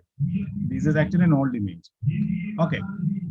So you can have a screen grab of this video. You can have screenshots of this video from the several parts of this video. Sorry for that announcement because the election is going on in Kerala. You know that. Yeah. Sorry for that background image, background audio. So take screen grabs and from the different parts of the video and do reverse image search using that screen grabs. You can easily attain to the original video using this. And you can use InVid to create screen grabs. You can use any software to create screen grabs. InVid will help you in getting lot of screen grabs from the different portion of the video, or otherwise you can play the video in a player, or you can play it in even in the YouTube itself and take screen grabs using the snip tool or using any other tool or using even the print screen button. You can have the screen grab and do reverse image search with this screen grab, especially from the different parts of the video. So you finally you will end up in the with the original result. You may end up, that means in sometimes if it's not available, it will be a little difficult to find a thing, but you need to use your own intelligence and watch it carefully to go to the original source of that thing. So this is another tool called YouTube Data Viewer, where this is a tool provided by the Amnesty International. You can use this link goo.gl/78 capital R, capital S, G, and 9. You can photograph it now and you can go to the Google, this Amnesty International's YouTube data viewer is a very good tool for verifying videos. It will help you to verify YouTube URL only, not all videos. So you can go to this link and go to this original online tool. This is actually will help you in extract data from videos hosted on YouTube. It will give you information about the title or the place, the time of posting, everything. YouTube is actually stamping the original Pacific time when uploaded, and tells you the upload time, and it will help to extract image thumbnails from the YouTube video. And the only disadvantage of this Amnesty International tool is that it only works on videos that are hosted on YouTube. So it is difficult for you to download a video from Facebook or a Twitter and use it, analyze it using this Amnesty tool. You may need to use this InVid tool to create what you call different thumbnails from the different parts of the images. This Amnesty International tool will work only for YouTube videos. You can have the link of that YouTube video. You can post this link in the window of this Amnesty International tool, that is YouTube data viewer, and you can extract data from that particular YouTube video, and you can get the time of upload of that YouTube video, and the tool will help you in extracting different thumbnails from the various portion of that YouTube video. This is a very useful tool where you can have a verification process using the of YouTube, especially the YouTube videos. It will work only for YouTube videos. Again, sorry for the interruption. So this is a good example for doing this thing, Amnesty's tool. It's a video posted in YouTube. You can read something in Hindi. Several users in social media are sharing this news report to claim that Bharatiya Janata Party has promised to provide beef. They form government in Kerala. If they form government in Kerala, you can use this YouTube link here actually, and you will get a video ID. You will get the upload time here. You can convert the upload time to Indian local time, convert the local time, and you can,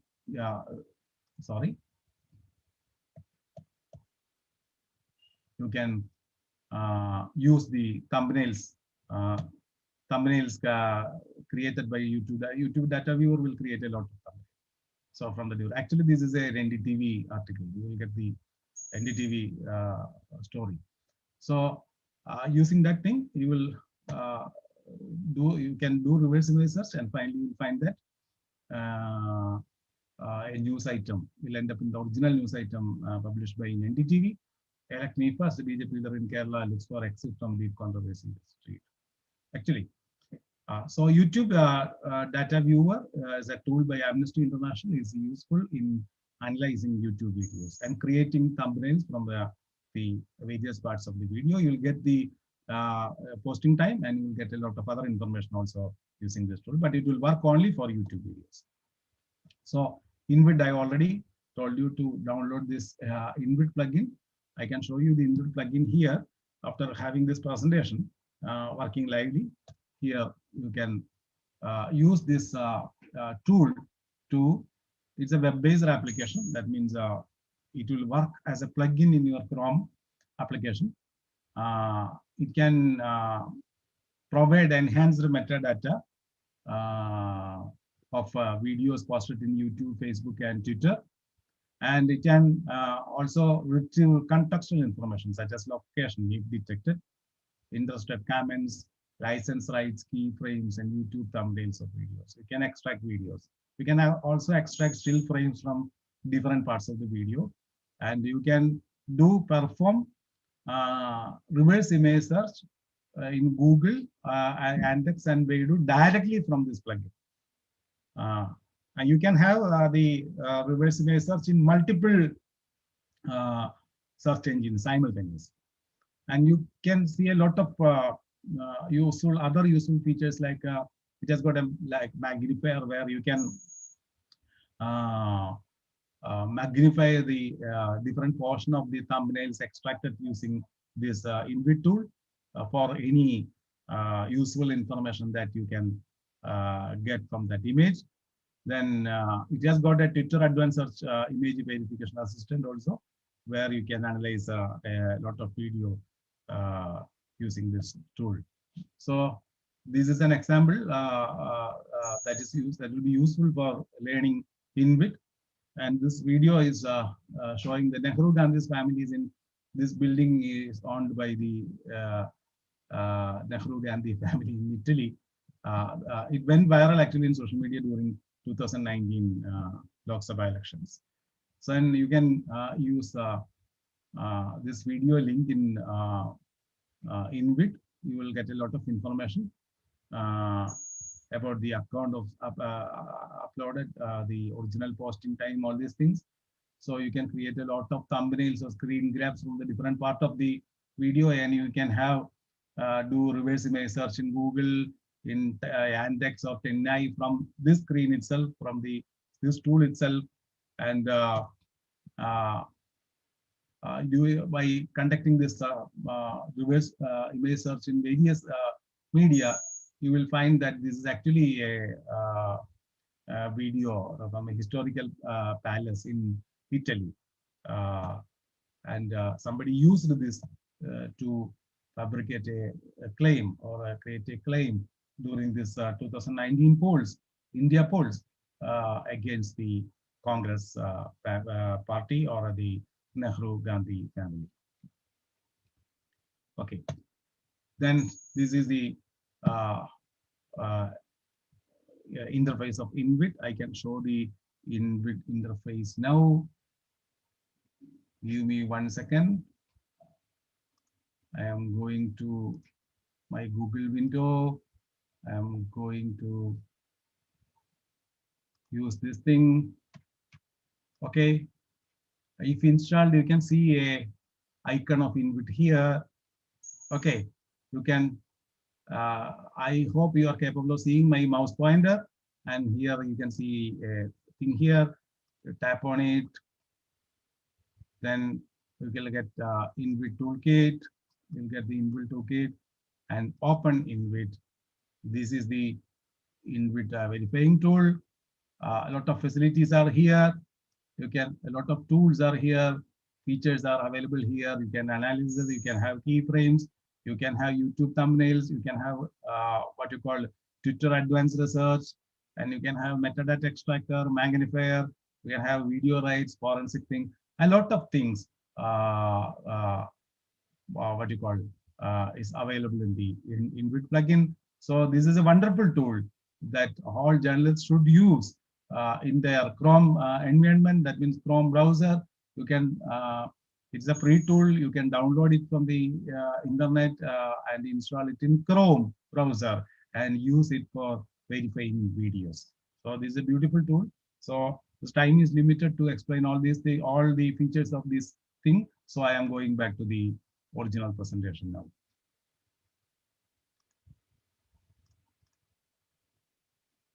Okay.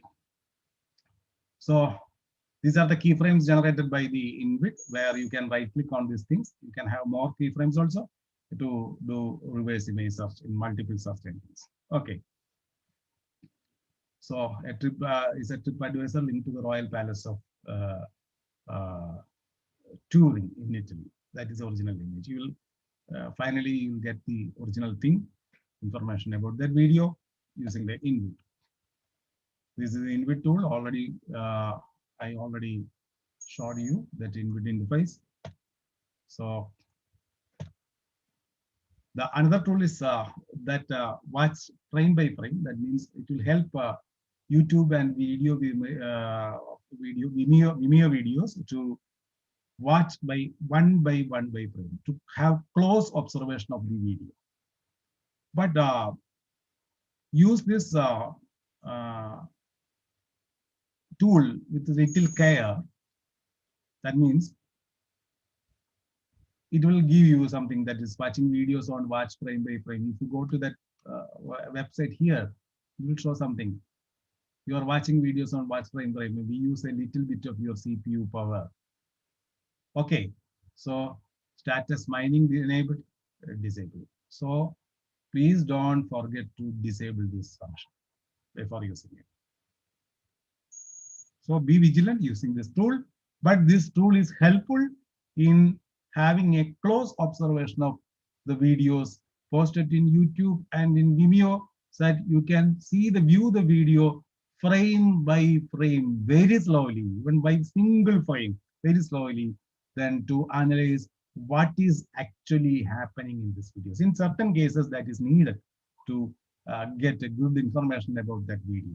So watch frame by frame.com is a online service available to watch YouTube videos and Vimeo videos frame by frame. Plus, remember to disable this thing while using this tool. So sometimes it will helpful in analyzing the videos one by one. Why? Because during the fact checking or during the verification of photographs and videos, you may need to notice down a lot of things. For example, in some video, a number plates of a vehicle may be visible, and it will be visible only for a fraction of a second. You will not get much time to note it down. So in such cases, the watch frame by frame will be very useful, where you can watch frame by frame and easily copy the vehicle registration of that place, of that vehicle.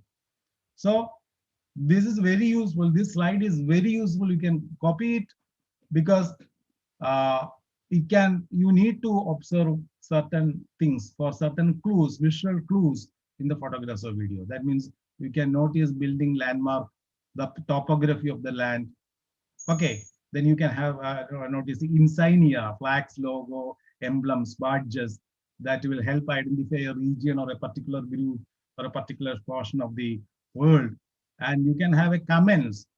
Go to the comments on that post where chances are there. Always in the house Sherlock that will point out inconsistencies in that post. So the comments are very useful in getting clues about the original videos or photographs. You can have vehicle number plates to pinpoint the geographical location. Then you can have clothing, clothing which will give you lot of information about the culture, religion of that place, and it is actually a geographical identifier. Then you can always watch the costumes of the people that you can see in that is visible in the video or in the photograph. So it will give you an indication about the place. It will give an indication about the religion, or it will give you an indication about the location of that photo or a video. And weather is another thing. This can be cross-reference with the weather reports of a particular day from the applications like Windy or weather.com. So you can even sometimes you can verify the claims even in the post using with the help of such weather services. You can also search for signage, text on signpost, banners, the boards of the shops, billboards, and phone numbers of business, and even the traffic sign here will help you in identifying something. So look for visual clues in a photograph video. That is very much important in verifying photos and videos. These are the tips. This is very useful. Always download the videos you are fact checking. Archive the URL of course that include using the archival tool. Like you can go to the archive.org, and or otherwise you can download their web plugin in Chrome, and you can use for example, some misinformation posted in the Facebook or in Twitter. It may be absent, it will disappear in the other day. So when you see this thing, Please remember to archive it using free archival tools like archive.org. Then you can use YouTube, Facebook, and Twitter advanced search things. Often, when you see something, a video in the WhatsApp, you can download that video. You can have the screen grabs from the different parts of the video and do reverse image search with that video with that screen grabs. Then you can find the similar videos or the same videos posted in YouTube or in Facebook. From that post, you will get much information about that video. So search with the text of the message often lead to the video of the other platforms. That means sometimes you can note down the text in the video, or otherwise you can use a text along with the image that you use for reverse image search with some nearby keywords to get good results from the search engine. And the reverse image search suggestions is not helpful. Typing keywords. So then that means reverse image search plus keywords. It's a powerful verification tool. If, for example, if you are posting a video of a church, then if you think that the church has got some architectural appearance of the church that is found in Rome, then you can add a keyword with that is church plus Rome, so that it will be helpful in getting good result in doing the reverse image search. So the final one is geocode. I can complete in 5 minutes. I need to complete in 5 minutes. Geocode is actually, so what is geocode? Actually, it is an address of a location. That means the address of a location. It got the place identifier, the coordinates. That means the latitude and longitude of a place. And using this geographical information that is available in Google Maps, very easily you can get it, the latitude and longitude of a place. For example, I can go to my Google window. Then I am going to maps.google.com. That is Google Map. So I am searching for a place. Searching for a place. Yeah, in New Delhi. What do you call it? Rafi Mark, New Delhi. Rafi Mark, Sunset Mark area, New Delhi. Okay, if you think this is a place, then just right click on here to get this thing. You can have the latitude and longitude values here. Sometimes it will show what is here. Click on what is here. Then you will get the longitude and latitude in the bottom of this thing. Or otherwise, just right click on this, get the value of this place. Okay, you can copy it from the URL. This is first one is latitude and second one is longitude. Okay, then use this thing to create geocode. I can show you how to create the geocode. Yeah, I'm going back to the original presentation. Then this is a very useful tool in Twitter to, from where this the post actually post created by people near your location, tweeting with a certain topic. So how to do this thing? So this is geocode actually. So in using the Twitter geocode search, just type geocode : then the what you call the location identifier. That means this is the latitude value, and this is the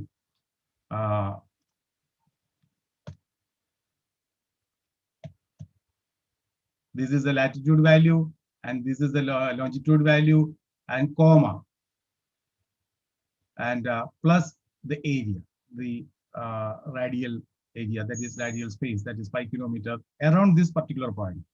Means 5 kilometers around this particular point. So Twitter will search for post on that particular topic. Then you can have some keywords after this kilometer and comma. Use some space and type your keywords there. So what will happen? The Twitter will search for a post created from 5 kilometers around this particular geographical location on that particular topic. So this will be a useful tool in things. You can also use this GPS coordinates.net to get the GPS location, or otherwise you can use even Google Map or in OISM, OpenStreetMap, or any maps. You can get this thing, latitude and longitude values, and you can use this latitude and longitude values to create a geocode search term where geocode colon the latitude value, longitude value, radius in kilometer, comma, space, the search term in codes. That means it will force the original, original similarity or original matching of the keywords in Twitter. So this is very useful. This is an example is given here. Radius in kilometer. Search term is there. That can be anything like coronavirus budget or something like that. So geocode is very useful tool in Twitter where you can find a lot of information about the post that is creating from a particular geographical region on a particular topic. Then some YouTube searches also. Shivali, can I go to 2 minutes more? Yes, please go ahead. Yeah. Yeah, I can have some information of the yes, what you call this YouTube search also. Here you can use the YouTube. YouTube is actually the second largest search engine in the world after the Google. So you can use some tips to search videos in Google. You can have COVID plus, use plus to create that COVID-19 plus America minus news. That means plus is an addition thing, minus is an exclusion thing. So if you want to get videos from America on COVID-19 that is not appeared in news, then you will get a result like this. So if you want to exclude something, for example, if you want to search about Donald something, so Donald, you can exclude Donald Trump, Donald space minus Trump, and you can also exclude one more thing. You can exclude any terms. That means Donald minus Trump space minus duck. So it will avoid the search results for videos in Donald Trump and Donald Duck. So you can have exclusion of any terms, any number of terms from your search. That means normally if you type Donald, then the most of the results you will get on the first page will be about Donald Trump and Donald Duck, because all these are popular subjects in the video. So in order to avoid the popular thing to and focus on a certain other search, you can exclude terms using this minus sign without space in the this will work in Google search engine also, but it will work beautifully in the what you call the YouTube search also. So you can use a YouTube filter also, where you can tap on the I can show you the original YouTube thing here. So I'm going to YouTube. I'm going to YouTube here. Yeah, you can search here something here.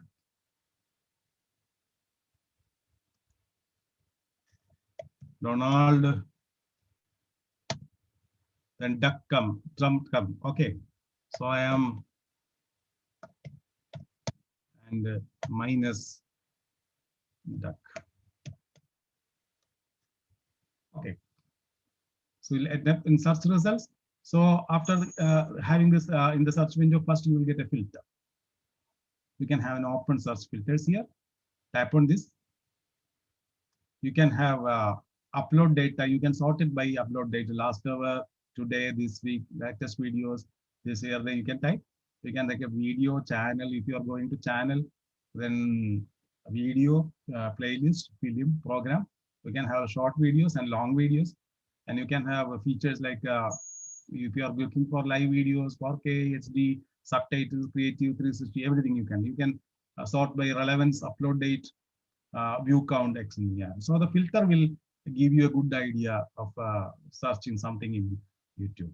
And you can go to the title also if you want to something in what you call the title. For example, you can search like this. If you want to see the corona videos, COVID-19 vaccine videos or corona disease videos, then you can go to type like this. You can type in title colon, then COVID-19 vaccination. Okay. You will get a lot of videos with the COVID-19 vaccination in the title. COVID-19 vaccination in the title. COVID-19 vaccination in the title. So you can limit your search on the title of these videos. Okay, similar thing will work for channel also. If you want to, for example, my daughter has got a channel and I want to know the exact name of the channel, and I want to create some similar channel names exist. So I can type this Suja's World, then comma channel. So we'll get only the what you call channel's name. Suja's World Malayalam is there. Suja, this is my daughter's channel. Suja's World is there. You will get a lot of channels. And if you change the keyword, you will get a lot of things. I mean, you can, if you change the to craft,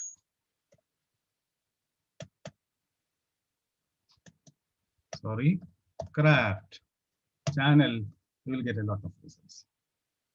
Okay, so 5-minute chat, 5-minute craft. Okay, you will get a lot of. So you can stick on channel names. You can use this filter. You can have a 5-minute craft.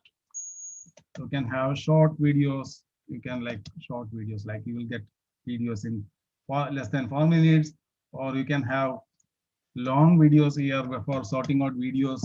For example, 30 minutes, more than 20 minutes long. So you can use such tips to search on YouTube very well. So I am going back. This time is limited. So you can use a filter. I am going back to the original thing. You can use YouTube filter.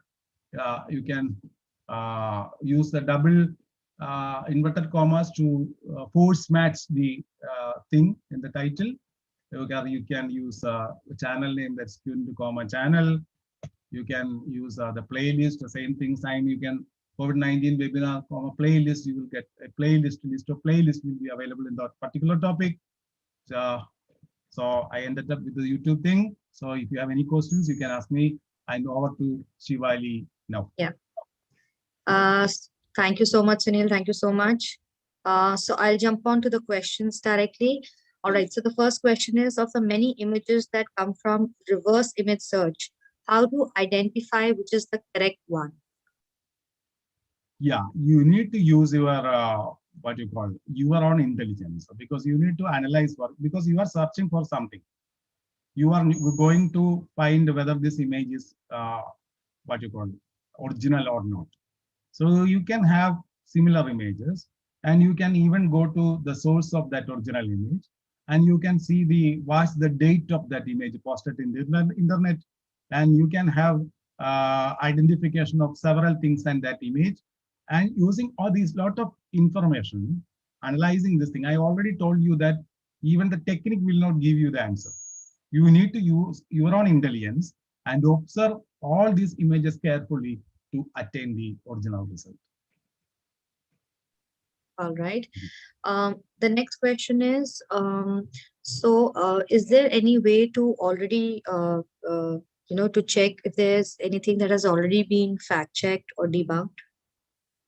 Yeah, yes, it is possible. You can go to, I can show you something. I'm going back to the original Chrome window. I'm going to Google. You can go to a tool called Google Fact Check Explorer. You can type like this, fact check explore. You can go to this is the link. You can Google fact check explorer. Here you'll get a search window. You can add keywords here. For example, coronavirus. To see already fact-checked stories about coronavirus. Yeah, already fact-checked stories. The claim by liberty conditions. Canadian doctors make numerous claims about COVID-19, and the fact-checked by Boom Live. Okay, this is fact-checked by Polygraph. This is fact-checked by Polygraph. So this tool will help you to find out stories that already fact-checked by various fact-checking agencies in the globe. Okay, thank you. All right. So the next question is there a way to fact check photographs or videos on a mobile phone, using a mobile phone? Sure. You can use this tool like a Google Lens, where you can use your camera. I already told you that even this Google Translate, there is a camera where you can translate using your camera. You can install this Google Translate and tap on the camera icon and show your camera on a text. It will be translated instantly to that particular language. Similarly, there is a tool called the Google Lens, where you can, this tool you can use to search by image. That means you can hold your camera on the image that you have and search for similar images. Similarly, a lot of other tools are available. Then if you want to do reverse image search using the Google Chrome browser itself, you can tap on the three dots on the found on the top right corner of the your Android or Google Chrome window. Then tap on the desktop site menu. Check the desktop menu. So you'll get the exact desktop version of the Google Chrome in your mobile phone, so that you can perform same function using your mobile phone. That will be also useful. Otherwise, you can use Google Lens, and tools like reverse image search is available. Apps like reverse image search is available in the Play Store. You can use that particular thing. This is a tool. I'm showing it in your screen, where you can have reverse image search using this what you call mobile phone in multiple windows. So applications are also there, or otherwise you can depend on Google Lens or Google what you call Translate camera, or you can move your video. You can convert your Chrome app installed in your mobile phone into the desktop version and perform the same. Okay, thank you, Shivali. Any other question? Thank you so much, Sunil. That was extremely useful tip. Okay, one last question. Is there any filter on YouTube to search for a video based on the number of views? Search for the video and number of, sort it out. Yes. You want the based on the number of views. On the number of views. Yes. I can, because what is the use of that thing actually? So you want to see the most viewed thing or most what you call reposted thing. Tools are there that will work on the network mode, where you can find similar videos on YouTube. But you are observing, if you are viewing a particular video, then you can see the number of views from the, if the poster is not disabled, you can see it from the video itself. And YouTube will suggest you about the most performed videos in YouTube suggestions. Or you can go to YouTube. One thing, I can show it now. I can go back to the thing here in YouTube and tap on YouTube. Okay. And you can explore, because I am already what do you call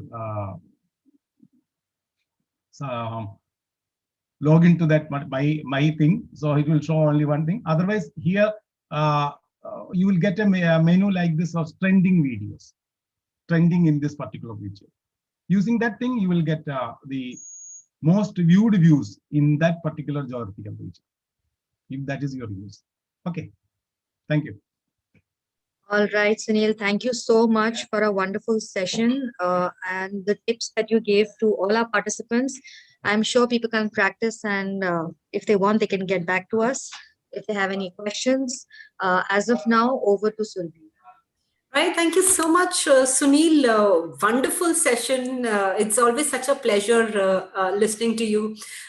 You take them through, all our audience, through such the tools such beautifully. I'm sure our participants today will get some time to practice the tools. And just in case you still have any questions while you practice the tools on photo and video verifications, please feel free to write to us. My colleague Shivali has shared her email ID, and we will definitely try and get back to you on that. So with that, I think it's time for lunch. We're running 15 minutes late, but we will, of course, make it up for lunchtime. So instead of 1:45, everyone, can I please request you that could you join at exactly 2 p.m. for the next session, which is by Sanjit Oberoi on visualizing data. It's a very interesting session.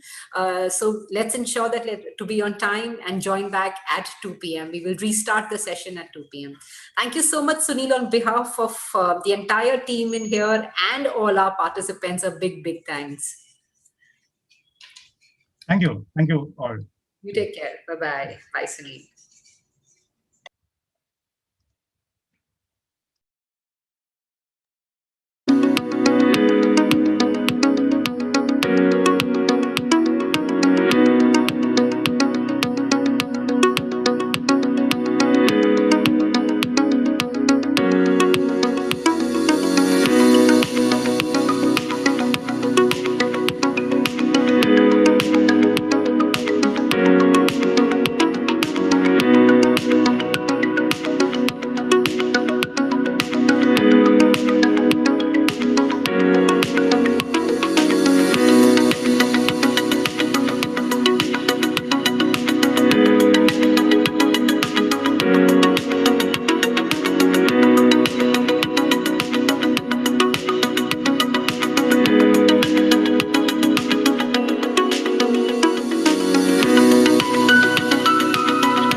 Hello, everyone, and welcome back. I hope you had a nice lunch session. But immediately after the lunch, we know it's a siesta time and people start feeling sleepy, but I'm sure you will not, because we have joining us today Sanjit Oberoi. Sanjit is a data editor, media trainer, and he has conducted numerous trainings across Asia on data journalism. Today, Sanjit will be talking about, he will be taking a session on data visualizations ahead of elections. Sanjit is based in Mumbai and is joining us from there. With that, thank you so much, Sanjit, for taking out time for doing this session. And I'm sure our participants are looking forward to your session. Over to you, Sanjit, with that. Thank you, Survey. Hello, everyone, and good afternoon to all of you. So the session I'm going to be taking essentially is going to be around use of data for the elections happening. And I'll just quickly share my screen so I can do a sharing of that. Just 1 second. Yeah. Okay, so essentially, this entire presentation for the next 1 hour is going to revolve around a mini agenda that I have for you all. If you can see the screen correctly, can you just confirm that for me? So I'll just...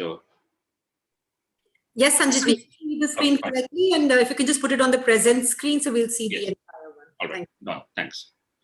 And yes, so the agenda for this session will be essentially in a couple of parts. In the first part, I'm going to show you how to scrape data from websites and PDFs, because essentially when we have a story in mind, it's very important to get hold of the data that we have. And if we can't scrape it well, then we tend to get stuck and we waste some time in that. So I'll show you some free online resources to do that. Post that, I'll give you just one tip on how to clean the data, a very simple tip that will not take too much of your time and will be very useful for you.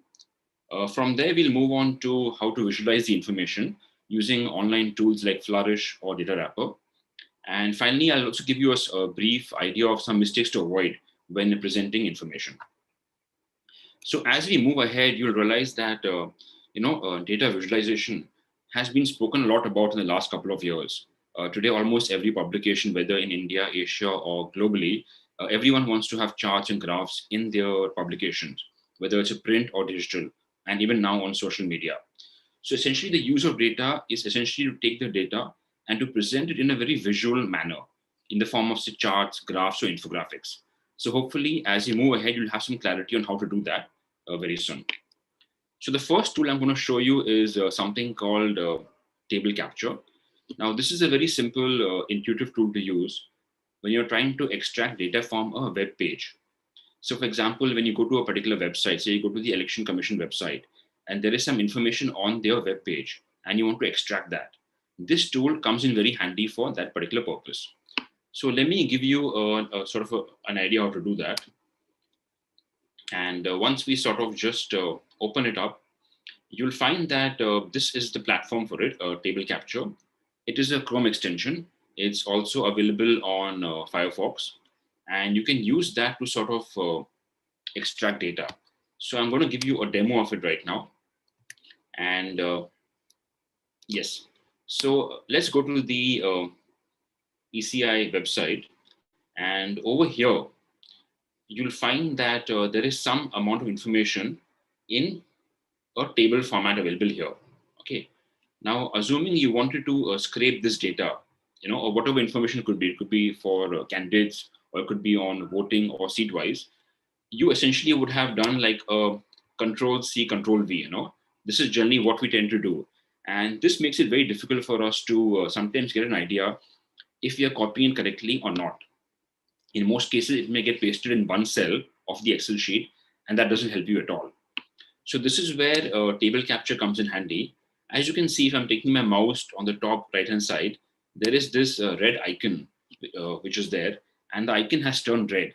The moment this icon is table capture, it's installed on my Chrome browser, and whenever it turns red, it means that there is some information here or some table which can be scraped onto a Google Excel sheet. So when I activate this here, it tells me there are 4 tables on this particular one page. And as you come here, you can see if I click on the first one, it tends to highlight the tables behind, showing me which table I am selecting. I have an option to select all or unselect all. I can just take one table, or I can take the third table and then paste it. So in this case, if I'm taking the first table, once I've selected it, it says here, selected one. Once that is done, I simply have to go to my Google Sheet here. It says export table to Google Sheets, and I press on that, and it'll open up Google Sheets for me if I'm logged into Gmail. And once I do that, it should give me a pop-up saying that, do you want to paste the data over here? And once that happens, you simply say yes. Like if you can see here, it says just paste from your clipboard to import your data. So I'm saying okay, and essentially it should directly paste it here on the Google Sheet.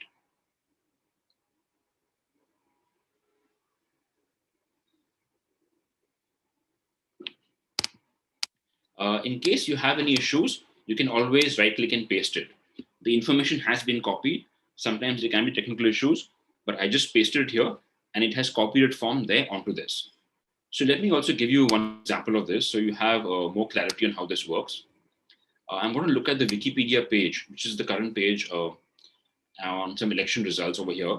And as you can see here, this page is also full of information. There's a lot of data here, related to the past elections as well. And you may want to extract this and use this to build upon it. Or you may be just looking at inferring some insights from this for your own analysis. In the same way, if you look here on the top right-hand side, you can see table capture has turned red. Again, whenever the icon turns red, it means there are tables in the web page that you can extract data from. If it's black, it means there's nothing there. If it's red, it means it is active and you can extract. So in this sense, as you can see here, for every table that I go through, it's on the back end, it's showing me which table I'm selecting. So I can actually do that. I can, like I said, I can choose all the tables, or I can just choose one table. So for our current understanding, I want to choose just one table here. And I'm going to say copy data, and I'm going to paste it onto the Excel sheet. And now you'll get an idea as to how it works and how it copies it onto a Google spreadsheet.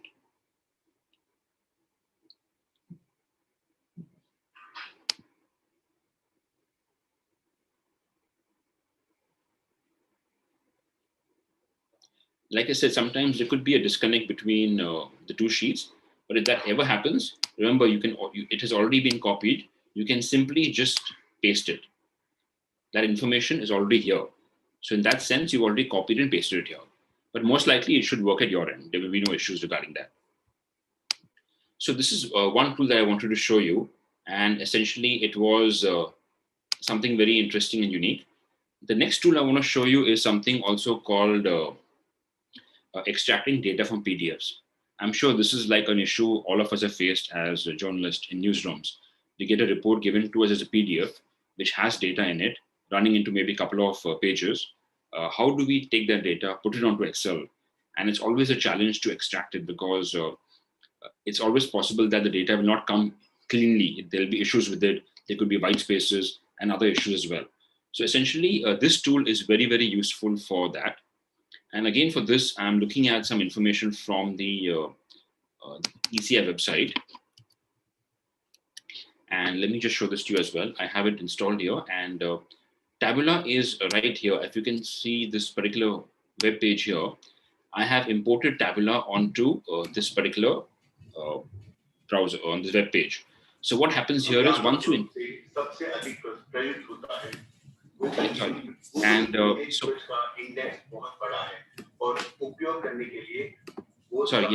And what happens here is that essentially once you install it, it's saved on your desktop browser. What you need to do essentially is that go to browse, okay, and come to the place where you have the PDF.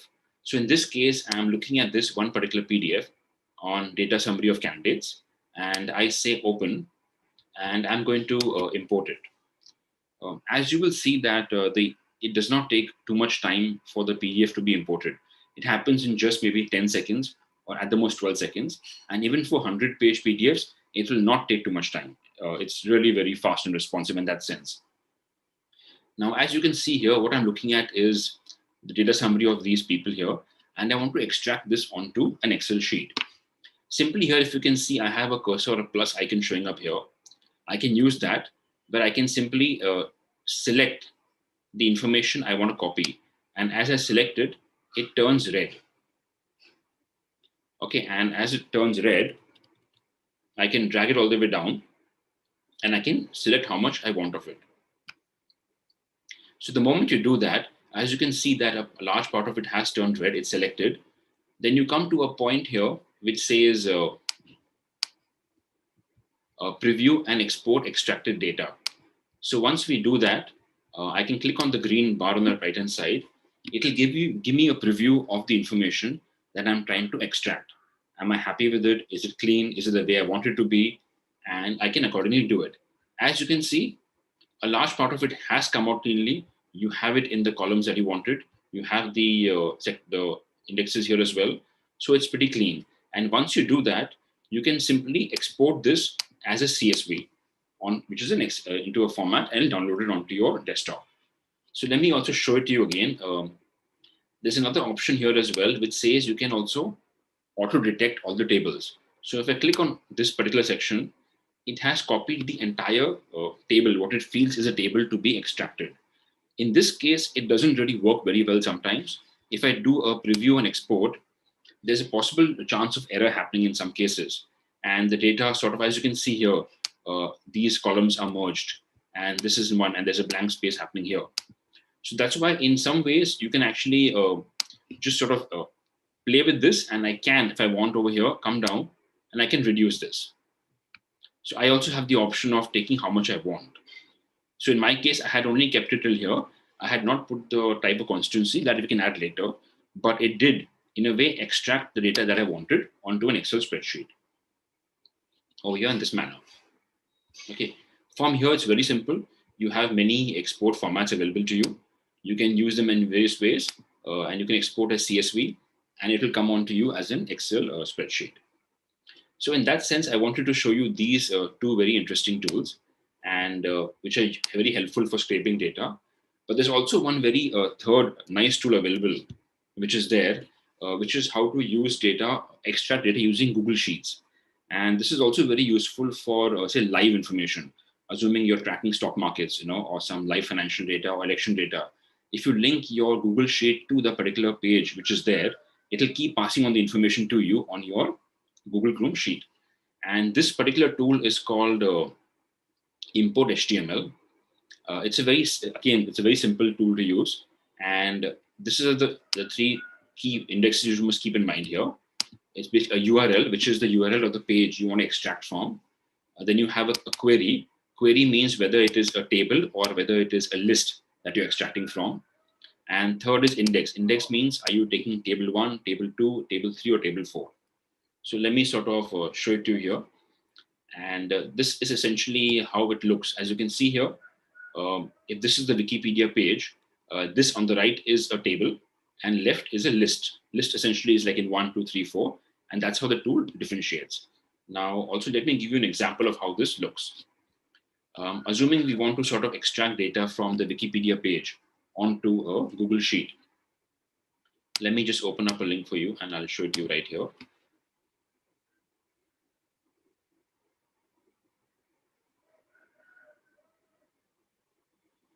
What you will realize is that you only need to practice once or twice in getting an idea of how these tools work. And with familiarity, you'll become good at them. And then they'll really become an important part of your reporting, especially data reporting. And that'll really make your life a lot easier. You won't have to rely on anyone, and you can sort of be self-sufficient that way using these online tools. If you can see here at A1, I'm going to put in the formula, which is import HTML. Okay, and as I put it here, a box opens up, which is like a sort of helping me understand what is the formula trying to do for me.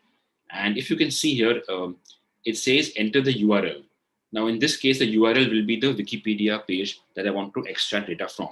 So I come over here and I'm going to copy in this particular URL, which is the Wikipedia page. And I'm going to open inverted commas. I'm going to, open up the commas and I'm going to paste it over here. Okay. Now, one thing to note is that as long as it's green, it means go, you're fine. There's no issue. The formula is working well and there's no problem. If it turns into a different color, you probably assume that something has gone wrong somewhere. But as long as you're going with the green color, it's fine. It's working well. So in this case, I have entered the URL. Now it says enter the query. From this particular page, are you taking out a list or are you taking out a table?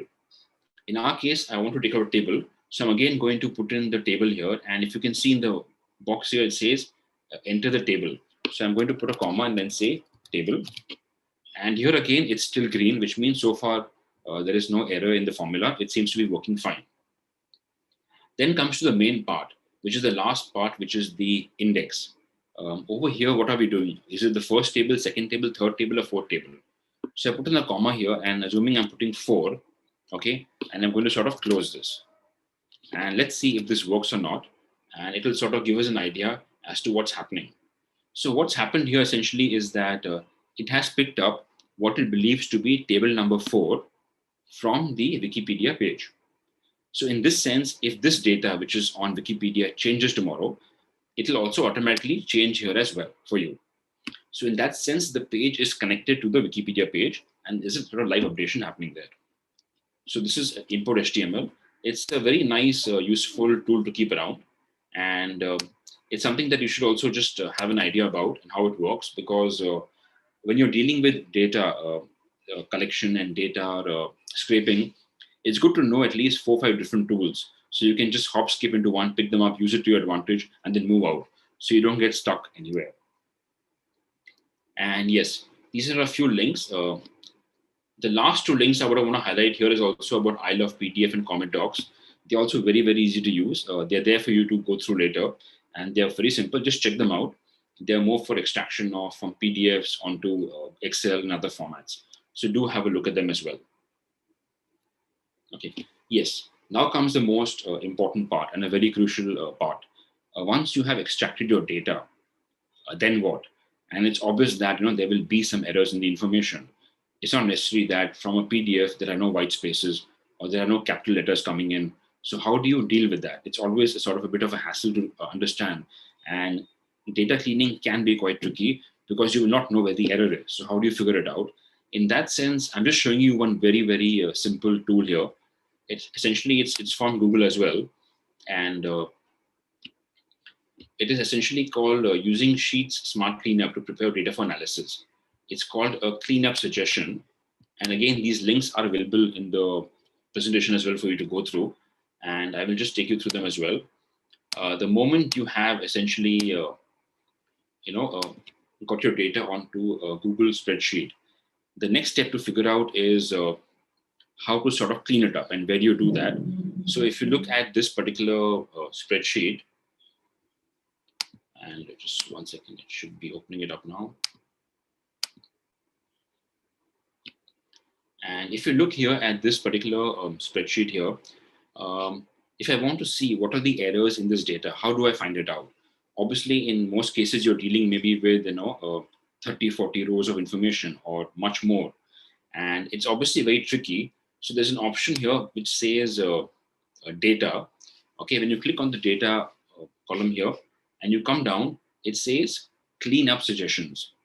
You simply click on that and you'll find on the right hand side, it's opening up a box that will give you some suggestions on the information. So as you can see here, it says there is white spaces coming in. So the tool has figured out that in your data, there are white spaces. So in that sense, you can actually do it right here as well. You can trim them all and you can clean it up. But this is essentially a very simple and easy way to figure out how unclean is your data or how clean is it. Rather than getting into very highly analytical softwares, I would suggest trying and putting it here first, seeing what is the issue. If this solves your problem, I think you're good to go from there. Apart from that, it also has other aspects like, remove duplicates and trim white spaces. So in that sense, you have the basic functionalities available here for you on Google Spreadsheets as well.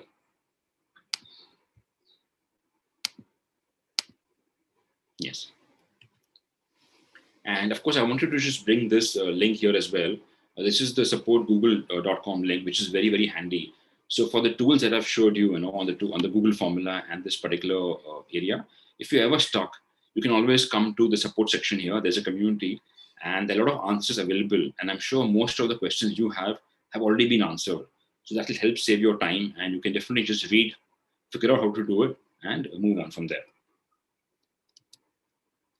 And yes, of course, now comes down to the most important part of our presentation. Once you found the data from a website and you've spent some time in cleaning it up. Okay, now the third part, of course, would be one, of course, is how to get the insights out, but then, of course, how to visualize it well. And this is a tricky part for many people because making a good chart or infographic is not a very easy task. And there's another aspect of something called a high cognitive load. I'll get to that in the little latter part of this.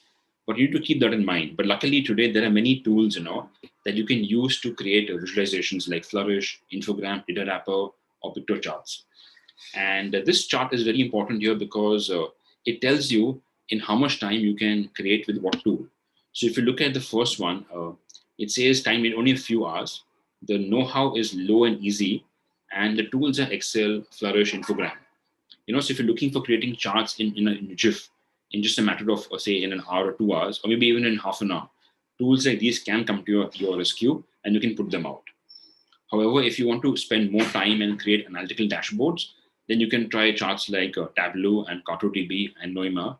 They require more time to be spent with them in understanding them. And of course, the larger stories are done with coders or with experts, and sitting with them and coding them out. But they tend to have a much larger time frame because if you spend a month, 2 months on them, they will be on your site for a while. So in that sense, this will give you a brief idea as to what each tool and where it fits in. And that can help you take a decision on how you want to move ahead with your stories. And the first tool I'm talking to you about is called Flourish. I'm sure we've all heard of Flourish, and it's a very interesting tool. And let me just open it up for you. As we open it up, you'll realize that it is essentially, it is in a way Flourish with a lot of interesting visualizations over there. And let me just re-sign in again. Just give me a second. And yes. Okay, so once we come in here, you will find that you'll see a lot of different tools available for you to actually check out. And it has a lot of different visualizations.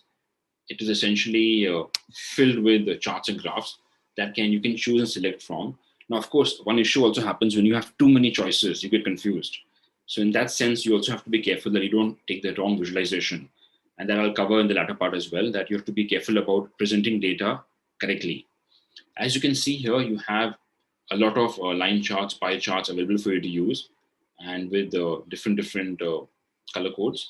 You also have an ample number of maps available. You have the India maps, and you have UK, and you have different countries available here for you to check out. And as we go in further, you will essentially see that there are also things like a bar chart trace, which is another very sort of a fancy way of presenting information. And these tend to do very well on social media, and people are also very fond of them. You also have more parts like hierarchical bars, and you have heat maps. You also have the line chart trace here, which is another way of using information by uploading a person's picture next to it and showing how they're doing. And these can come out very useful for elections as well. So I will give you an example of all of these so you get some idea about it. But essentially, you can see that there's a lot of material or data charts available for you to go through. And this will also, like, you can just pick and choose what you want to do and how you want to start off with your visualization journey. Now, as we move ahead, I wanted to sort of bring your attention to a couple of charts that I will be showing in this talk. I'll show you one election results chart. Then I'll give you an idea of one bar chart race. And then I will show you how to make a Kerala district-wise map. And finally, timers. And I feel why timers are important. Now, this is also one thing that I've picked up from Wikipedia. And this is like a election results chart. So once we sort of open this up, and let me just show it to you here. Yes, if you can see this particular visualization here, what I've done essentially is that taking some data, which is available in the backend here, it's essentially of seats of political parties, and I've entered them here for a particular year. Once I've entered them here, I can do a very simple preview of the information in this manner. And once I do that, I also have the option of changing my color palette. So here I can choose different colors. I can also give a particular color that I feel I want to give. It's possible by entering it here in custom overrides. So I can say, you know, party 1 red, or party 2 blue, and party 3 green, and party 4 orange. So I have the option of also doing that as well if I want to customize it to my particular, say, my organization's color palette. So in that sense, you can do that as well. But there are also many different colors available for you to choose from. And as you come down further, you'll find that you can add the party name, you can remove it, you can change the font size. I mean, there's essentially a lot to do here as well. You can play around, you can increase the width height, you can make them larger, smaller, and you can play around with a lot of information as you seek fit, depending on how you want to present the information. So in that sense, this is one tool I wanted to show you. I felt that for elections, this can be very handy. It's also a very simple tool to try out at the very beginning of your journey in visualizing election data, because you don't want to jump into something very complicated. But you can, of course, use bar graphs and column charts, and they're very simple to use. If you're looking at more specific election charts, Flourish has a section on this, which is on election charts, and this is one of their visualizations. You can simply use this, and you can then embed them onto your website. So assuming that once you have created your visualization, you have an option here which says export and publish. If I say publish to share an embed, I'll be given an embed code which I can put onto my CMS, which could be any tool that I'm using, and then I can also embed take as an image as well. So even that's possible. So you can take them as a PNG file or as an embed code. The embed code keeps it interactive if that's something you want to show. So in this case, you can use a Flourish very well to sort of visualize information. And like I said, there are many aspects to it. There are lots of different tools out there to use, and you can just keep trying and experimenting with them. And I'm sure over time, you will get an idea of how to use them well. Another one that I wanted to show you was about the bar chart race. Now, many people have been using bar chart rates, but this does take some time to create. It has to be done well, and it has to be sort of done intuitively. And to give you an idea, in this next chart here, you'll see this is an example of a bar chart race that was done a while back. And yeah, as you can see, it's got a couple of population growth since 1960. And you can see that it's moving in real time, and it's moving, not real time, it's moving, and there is a country-wise information, and there is an overlay of certain information coming up there from 1960 to 2017, what's happening. So bar chart charts are also interesting to use, but they will take some time. Essentially, if you're ever stuck, you just go select a bar chart race from the Flourish template and go to the data section over there. Over there, you can see whatever preview they have, and you can import your data in the similar manner. So in that sense, you can actually use it, and you can then publish them onto your particular WordPress site. Yes. And yeah, the next one I wanted to show you after this would be about making maps. Now, maps is another very great way of actually visualizing information. And it's very intuitive, and people tend to get or understand maps very well. So for this particular aspect, I thought, let me use Data Wrapper. And they do have a section on maps here. So once you actually log into Data Wrapper and you come onto their main page section here, you come onto something here which says create a map. So when I create a map, it will take me to a section where I can choose what map I want to create. Now I can choose from symbol maps, locator maps, and global maps. We'll go with the first one for our selection, because this is what I want to do right now. And of course, it says there is a bit of an issue, but let me just refresh it. It was working in the morning, but let's have a look at it again. No issues. In any case, if this is not working for now, I have saved it on my dashboard as well. So let me show it to you from there, and you can always just go back later and see how it works. So I have to, I think, re-log in. So let me just try that out. Yes. So as you can see here, I had created a Kerala district-wise voter turnout map using information from the Wikipedia page. And let me see if I can go back and show you how to select the map. And that will show you an idea as to how you can do it. Okay, so once you come here and you've chosen your map, I can type in here any state that I want. So as you can see, if I'm typing in Kerala, it's giving me Kerala districts, assembly, and parliamentary constituencies. So I can choose whichever map I want. And once I do that, the next step would be to add the data onto that. Now with maps, I always say one should be a little bit careful and to make sure that the boundaries are correct and the names are correct. If you ever feel that, and because these are mostly international platforms that you're using to visualize information, you can write to them and tell them, and they will change it for you. They are pretty supportive that way. And in the past, they have changed many maps and brought them out to the India version as well. So please do that as well. And over here, next to every location, you can enter in the value which you want. As you can see, I've entered the value over here and a map has been created. So once I do that, I then move on to visualizing the information.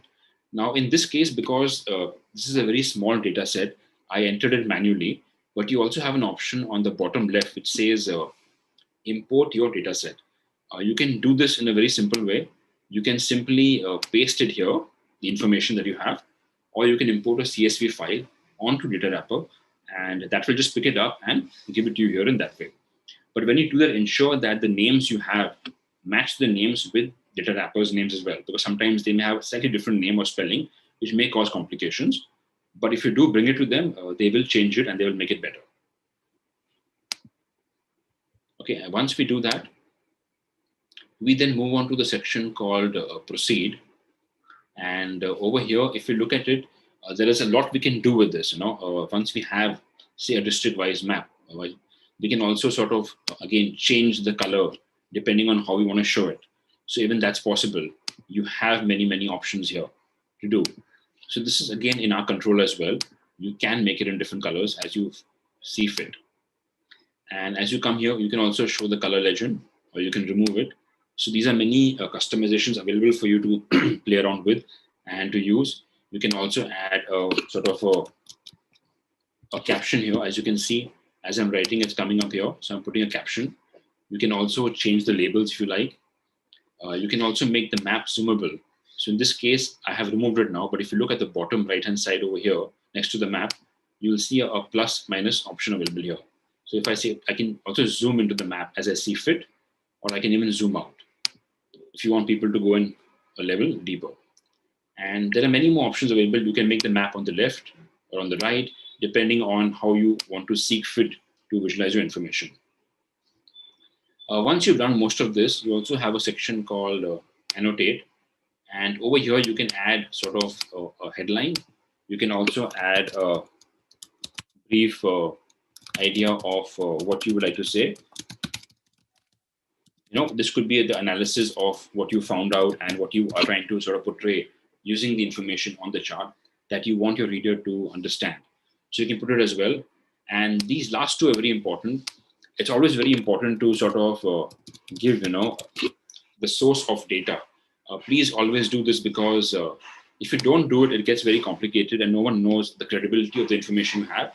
And last but least, also always sort of provide a link. So once you do that, you'll find on the bottom, the source Wikipedia is coming up, and it says that you also have get the data. And this is hyperlinked to Wikipedia's page from where I picked up the information.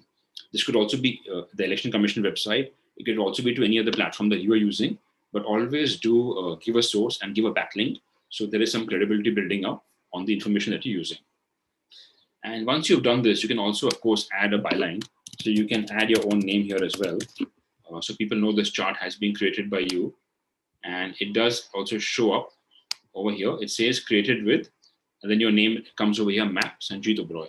So as you can see, my name is showing up here on the left-hand side. So in that sense, you can make it slightly more personalized. It will have your name, it will have a data source, it will have a backlink, and you can give it the color you want and the information you want, and then you can present it. Once you're done with all of this, the next step is also something called design.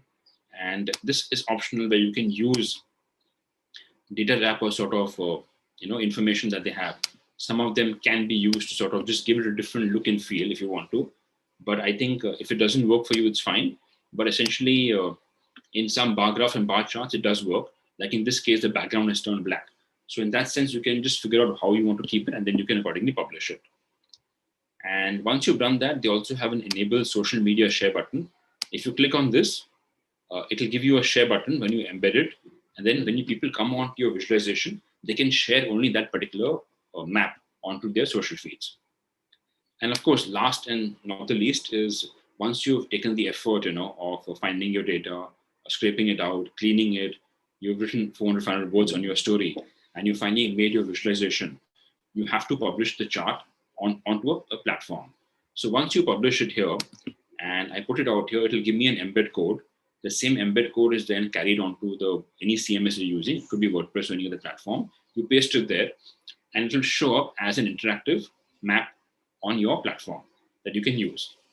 So this is possible, and you can also share this with your editors or friends using the URL given here. And you also have an option to download as a PNG file. So there's a section here called PNG. If you want to share it on Twitter or Facebook, you can use the PNG option and share it over there. So in that sense, you can actually use maps well to visualize information, and they do come out really, really well, and they're more very intuitive, and they're also easy for people to understand. The fourth chart, I would say the fourth aspect I wanted to show you was the use of timers. Now, I know this is a bit different, but I feel that even timers, especially for elections, can be very, very important in helping sort of build up anticipation around elections. So sometimes having a timer on your website, saying you only have, say, 2 days to go, or you have a day to go. And in this sense, a sort of a timer can be put onto your page or onto your story as well, and it'll go backwards, just sort of building anticipation, because as a journalist, we have to sort of build the anticipation of the story that's coming up, or the election results, or whatever we're working on. Build up that sort of flavor, build up the anticipation or the excitement around it. And timers do help in sort of building up some sort of urgency in that sense. So also try different aspects. You can always use bar graphs, column charts, but even timers can work well. It's a very different way of doing things, but I'm sure it will get noticed, and you'll find that people are looking at it and saying, oh, we only have 4 hours to go, or we have 2 hours to go. So in that sense, it is another way of using information or data in a different manner. And yes, now as we go ahead, and we'll realize that you've now sat and you've created your visualizations. And I'm just going to go through the steps again, where you've got your data from a website, you have scraped it. After scraping it, you have cleaned it using the Google Sheets formula. Post that, you have used a tool like Flourish or Data Wrapper to make some sort of visualization. But the key question that comes in here is the visualization that you're creating, is it sort of, will your audience understand it? And that is a very, very key question to ask today, because you must keep in mind that we're not making the chart for ourselves. We're making the chart for our audiences, for our reader. And that's a very important point to remember, because sometimes you will get so involved in creating a visualization, you'll have one which has a very sort of, I would say, a very high cognitive load. And this means, and I'll give you an idea of what I mean by that, but you're putting too much stress on the reader's mind. Do not stress or put too much effort on the reader to understand your work. Otherwise, they will simply go away. They will not say anything. They'll just close the browser or the web page and move on. And this is an experiment I want to share with you to give you an idea of what I mean from a high cognitive load. And have a look at this next sort of slide here. If you can take 10 seconds to answer the question, how many 5s are there in this one particular list? So just maybe spend 10 seconds here and mentally just do it, or put it in chat if you like, and then we'll get to it.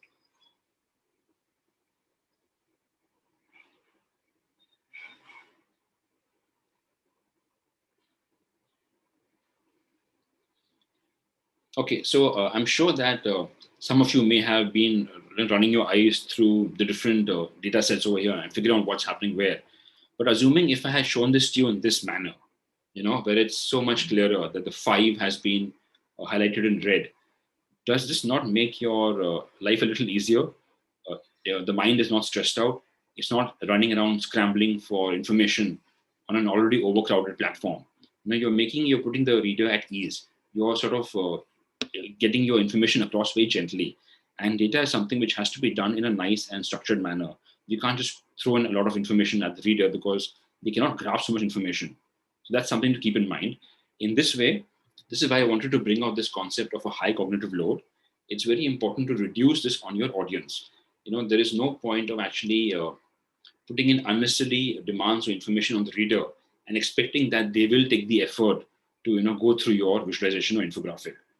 They probably will not. So you have to be very careful on that. And hence, that's a point you must keep in mind when creating your chart. Are you making the chart for yourself, or are you making the chart for your audience? So just remember, always ask that question. And this is a sort of a chart I wanted to share with you. This is essentially from a UK website. They published it in January. This is around the pandemic and around the total vaccine doses given. As you can see, if a question that you can ask yourself right now, would you carry this chart in your paper or on your digital publication? Would you think it's okay to carry it? Is this something that your audience will understand? And the main question is, does it have a high cognitive load, which means it's putting stress on you, or does it have a medium, or does it have a low cognitive load? Am I able to understand it or grasp it in one go? So always ask these questions to yourself as you make your visualizations, how easy or how tough it is for people to grasp what you're trying to portray. And how about this one as well? The question to ask is, do you get the chart in the first instance? Are you getting what the person is trying to say? Or are you putting in the effort of going in closer and seeing the line over there? And is it sort of very easy to understand? Is it intuitive? Or is it requiring you to put in some effort? And can you do it better? So, in some cases, you have to just ask yourselves and spend some time in figuring out what works or what does not work, and you will come to a conclusion. But always ask yourself this question: am I making it for myself or for my audience? Yes, and as you come here as well, this is an issue that I wanted to highlight that most people tend to sort of, fall for. If you can have a look here, you will see that there is an issue with this particular chart. If you all can notice it, it's a nice chart, it's got a nice background and it's very cleanly made and looks nice. But the major issue with this particular visualization is that the y-axis has been sort of changed. So for most people, it may be very difficult to look at that particular aspect. But now you, as journalists, need to keep in mind that you should not fall for it and you should not make the same mistake as well. So it's very important to keep this in mind. So whenever you look at charts, always have an idea. Look at these few issues and see if they are in line and nobody has made this mistake, because this can alter the story you're trying to say. And this does happen. As you can see, the publication is Fox News. So it did happen over there, and they do tend to carry it. So this does happen a lot. Similar issue here as well. If you can look at this chart as well, here also it is starting at 94 million. So it's obviously being changed, to give a different sort of a perspective. And in that sense, a different, I would say, different idea has been presented when maybe it is actually a very different story. So in the next chart, I'll show you what I mean by that as well. And this is something that was actually carried by a channel in Argentina. And they were trying to talk about, how they're testing as many people as the US is. They were testing 330 people per million, while the US was testing around 7,000 per million. Now, clearly 330 and 7,000. But if you look at this graph here of Argentina and US, they're almost the same. I mean, 330 and 7,000. 7,000 is huge. 330 is nowhere close to that. But here it looks that they're almost same. And Argentina is testing the same as the US. So in that sense, it has been changed. And if you look at even Norway at the last, it's 23,000, which is not too far from 330. So if you look at the next slide, you will see that on the right-hand side is how the chart actually looks. Argentina is just a small line when it's been visualized properly, and US is at 7,000, and Norway is at 22,000. So you can see when data is correctly presented, visualized, it shows you the correct information. But if used wrongly, it can give a very different picture.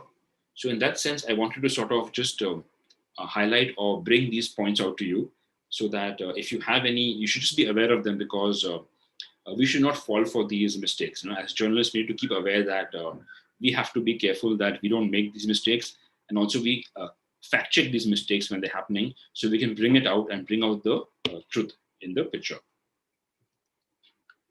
Yes, and just a few sort of suggestions on why most people's charts and graphs, they look so bad. And these are just a few pointers to keep in mind as you also start off on your election, journey or visualization journey. And one is in this, if you look at this one particular pie chart here, you will find that two of the slices have been swapped. So perhaps just take 10 seconds to go through them. Can you find out which have been swapped? Are you able to sort of notice what has been swapped over here as well? If you can, just put in yes in the chat section. If no, just say no. But if you can just have a look at this, maybe spend just 10 seconds more, look at the pie chart. A swap has happened, and it gives a very wrong picture. And if this happens mostly in a print publication, it's irreversible because it's published and it's gone. And it can sort of, because the reader will not spend that effort to understand what's going on. They will just go with what you're saying. And that's when wrong information is conveyed. So in that sense, it's very, very important to sort of keep these sort of issues in mind. So here you can see the health insurance 50% is showing up over here, and research 20% is showing up here as well. So in that sense, there was a bit of a swap which took place. And of course, like I mentioned, and I'm always reiterating the fact that, we get carried away making our own charts and visuals, but we are not making them for ourselves, we're making them for our audiences. Please do keep that in mind. Do not also, very simple things is making, the space between the bars sort of too big or too thin. That tends to sort of look very awkward. Always go with like a half bar width. And most of the tools you're using will already have it on their platforms, so you don't have to play with them too much. But if you do tend to play with it, remember that too thin and too thick just does not look very appealing. So keep that in mind as well. And yes, this next one is about not arranging it in an order. And that's very important because you don't want a reader scrambling for information up and down.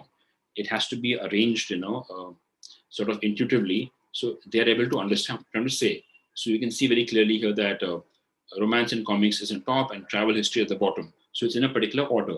It's easy for the reader to understand. So again, like I mentioned about high cognitive load, that is the concept happening here. Don't make the reader put in too much stress. Ease it out for them. Make it easy for them to understand what you want to say. This is another very important part. I am just mentioning it here. Be careful on the use of the maps. If you feel that the international tools you're using, have a wrong map, you can write to them. They have a support section, and they are very responsive in that sense. They will change it. And in the past, many of them that I've spoken to have, changed the maps and given the correct version of maps as well. Yes, so as we come towards the end, you'll find that also using too much information is also going to give you a headache. You can't just like cram in a large amounts of data, that is not going to work for anyone. So be careful of doing that as well. And this is again one of the last exercises for you. I'm putting this here at the last because I want you to understand that it's very difficult for the mind to sort of compare areas, and using circles to compare areas can be difficult. So if I ask you how much larger is B compared to A, is this particular chart easy for you to understand, or is this one easy to understand? So, look at the way how you structure and present data. The presentation does change things in many ways. So on the right, at least the feedback I've got is people prefer the chart on the right because they can understand that the area and then see how much larger it is. So in that sense, just be careful in using circles to present information as well. And of course, using colors, be careful in the use of colors. Too many colors can be very distracting and take people away from what you're trying to say. It can be unnecessary, but in this particular chart, if you want to highlight something, because that is your main insight, you can make one particular, say in this case, organic search can be say red, and then your story can be revolving around that, if that's the key point you want to make out. Or say it could be a particular party you want to talk about. So that party could be the party color, and then you can bring it out over there as well. So in that sense, you can do a lot of stuff using these sort of ideas. And of course, just to sort of come to a conclusion and to put some sort of numbers and keep you with some information behind, always put numbers in context and do the maths for your reader. It's very important that you don't expect them to calculate. Asking them to put in the extra effort is going to be a little stressful for them. So don't do that. And use few fonts, be consistent. Don't go overboard italics and bold. It can be distracting. And use the color to your advantage to convey and not distract, because the color is meant to facilitate the insights you're bringing out from the data. through an infographic.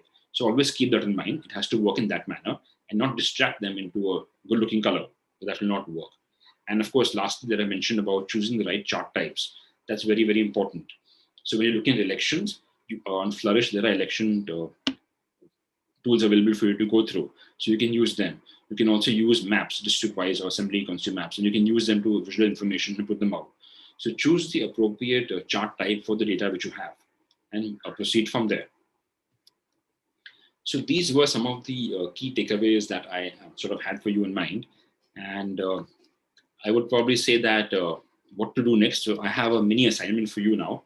I would say that go back and look at your publications in your area. Look at the people that the charts, look at the publication that you read, and ask yourselves that what is the cognitive load, that's coming up. Is this chart, does it have a high cognitive load or does it have a low cognitive load? And then ask yourselves, how could I have made this visual better? Or should I have done it in a simple bar chart or in a column chart? Or sometimes even putting it in plain numbers is fine. If a table also works fine. You don't have to necessarily visualize information only for the sake of visualizing. So in that sense, keep that in mind. And these are some additional readings for you to keep in mind. I have some links here as well. I feel the second one, which is cognitive load and clutter, will be very important because it will help you understand that you have to reduce the stress on the reader when making visualizations. So once you understand the psychological impact, you'll be able to make better visualizations, because ultimately visuals do matter a lot, and how you convey them also changes the narrative of a story. So it's important to know the do's and don'ts, and then from there understand how you're making them.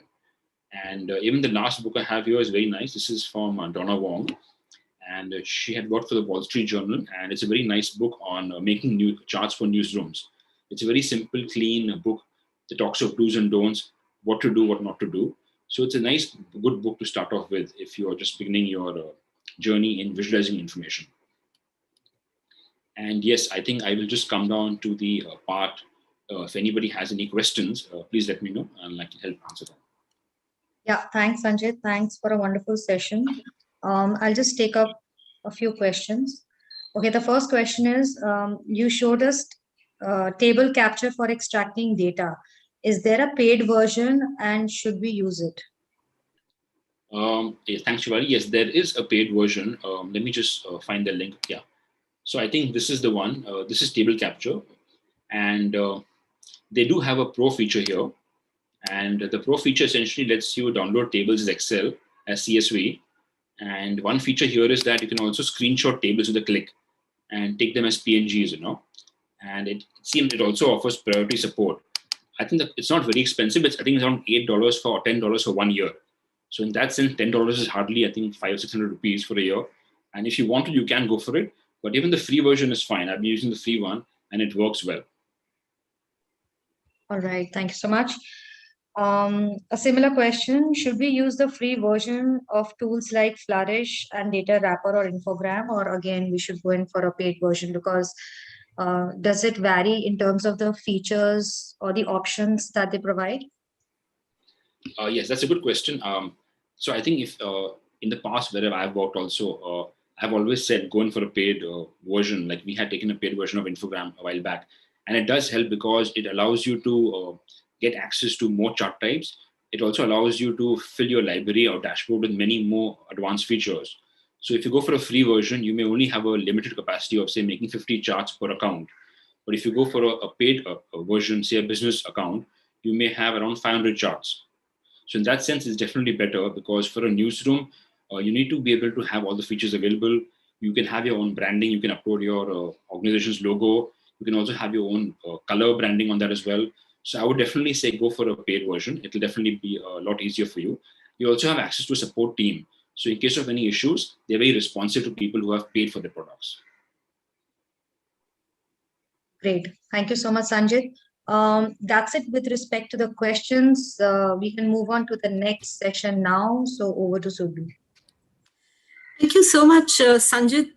Data visualization explained so beautifully and in such a simple format. Really well done. Thanks for giving in the additional tips of extra reading. I'm sure that will help our participants a lot. With that, we now invite our next trainer for the day, Murali. Murli Krishnan. He's a senior journalist and a fact-check trainer with the Google News Initiative India Training Network. And Murli works from Chennai. Murli will today take us through a topic which is very close to everyone, and which is how to secure your online information. And I think everybody of us are extremely vulnerable these days in case of, cyber attacks, phishing. So Murli will help us through with basic tools and techniques that are required to keep yourself online safe. Thank you so much, Murli, for joining us. With that, it is over to you now. Thank you, Surbi. Thank you for your very good intro. Now I am going to share my screen.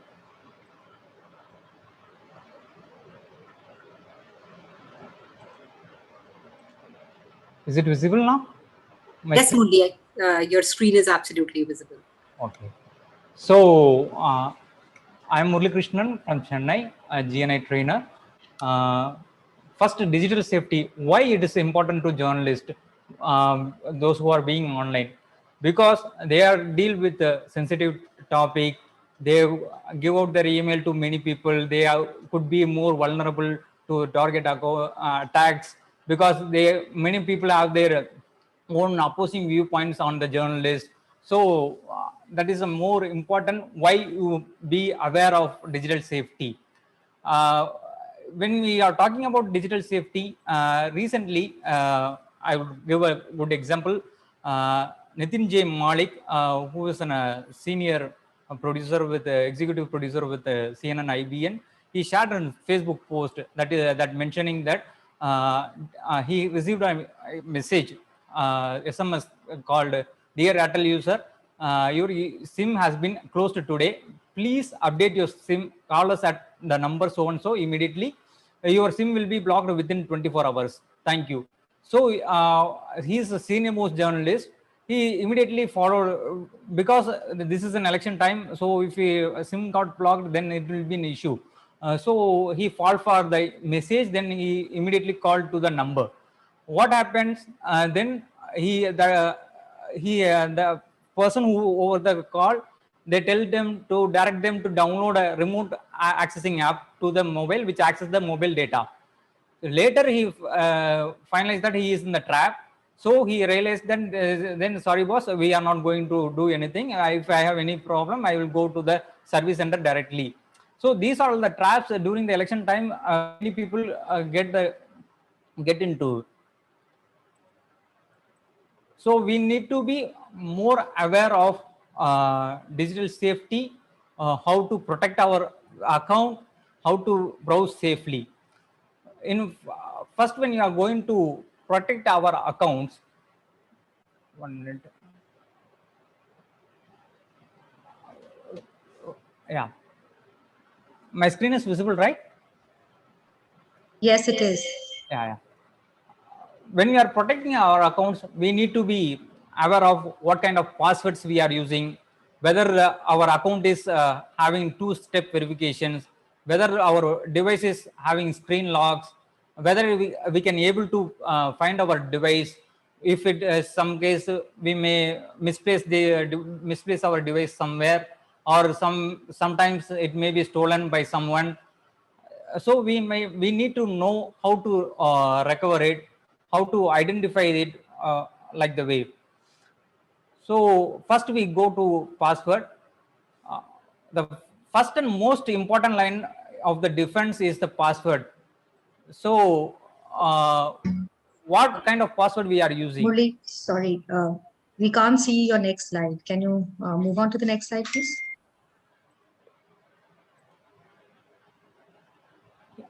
Yeah, it's yeah, now it's visible.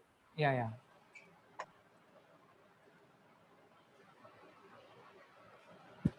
Sorry. Okay. So what kind of password we are using? Whether it is a good password. Good password means it is whether it is a strength password or is a bad password. Bad password means whether it is easily crackable password. What kind of password we are using, we need to be.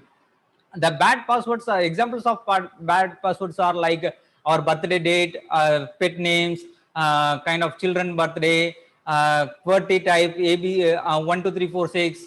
like the way very easy to remember kind of things. But good password must to be as hard as possible to guess. They should be a contain, or they should be long. It should contain uppercase, lowercase characters, numbers, and symbols. The combination which makes very strong passwords.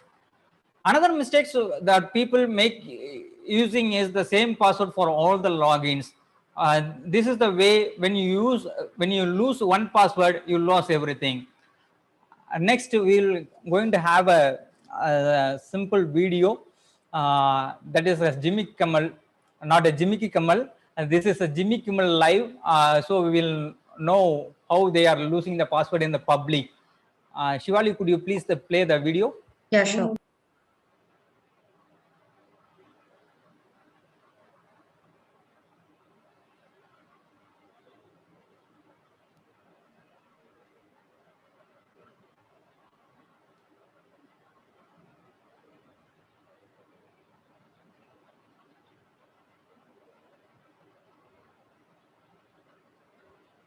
You know, we've been hearing a lot about cybersecurity lately, largely because of what happened to Sony. Companies and individuals are more concerned about the safety and privacy of their information than ever. President Obama has unveiled a number of new proposals this week to crack down on hackers, and he plans to address this in the State of the Union speech on Tuesday. And it's great that the government is working on this, but the truth of the matter is we need to do a better job of protecting ourselves. You know, the most popular password in the United States is password 123. And as long as that's the case, we're vulnerable. So today we sent a camera out on a Hollywood Boulevard to help people by asking them to tell us their password. And this is how that went. We're talking about cybersecurity today and how safe people's passwords are. What is one of your online passwords currently? It is my dog's name and the year I graduated from high school. Oh, what kind of dog do you have? I have a Chihuahua Papillon. And what's its name? Jameson. Jameson. And where did you go to school? I went to school back in Greensburg, Pennsylvania. What school? Hempfield Area Senior High School. Oh, when did you graduate? In 2009. Oh, great. It's like my cat's name and then just like a random number. Okay. Have you had this cat for a while? Yeah, she's my childhood pet. Aw. And what's her name? Her name is Jolie. Jolie. Mm-hmm. So like a password of yours would be Jolie and then a number. Yeah. Like number 1? Like my birthday. Oh, when is your birthday? June 12th. Oh, nice. And what year were you born? 95. Oh, great. Mm-hmm. So Jolie 6 12 95. Yes. Got it. So you mean to give my password right now? No, I cannot do that. But we all want to know what it is so we can tell you if it's strong or not. Oh my goodness. Let me think. Okay, one is Tel Aviv. Yeah. 468, and then Israel. It's only 3, but it's, you know, it's for me it's strong enough. Ireland 1 2 3 4. Gemma 1 2 3. Spelled Gemma. Well, most of them are Italian. Oh, beautiful. Yeah. Like so what? Like what's a good Italian password? My grandma's name. What's your grandma's name? Maria. Maria. So Maria is your password? Oh yeah, now you know my password. Oh yeah. Yeah. Well, the important thing is they learned a terrible lesson. Hi, I'm Jimmy Kimmel. Did you know there are things other than pornography on the internet? Watch them on the Jimmy Kimmel Live YouTube channel, which, much like your own body, you might seen the video. So, as a journalist, we should aware that how we are saying, what kind of data we are given to others. That we must be very careful, because everything might be used. Some may use for good purpose, some may use for very bad purpose. Because extracting each and every data is very important. Being online, we need to be very safe to consider what all the data we are giving to the public. That is more important. This is the slide.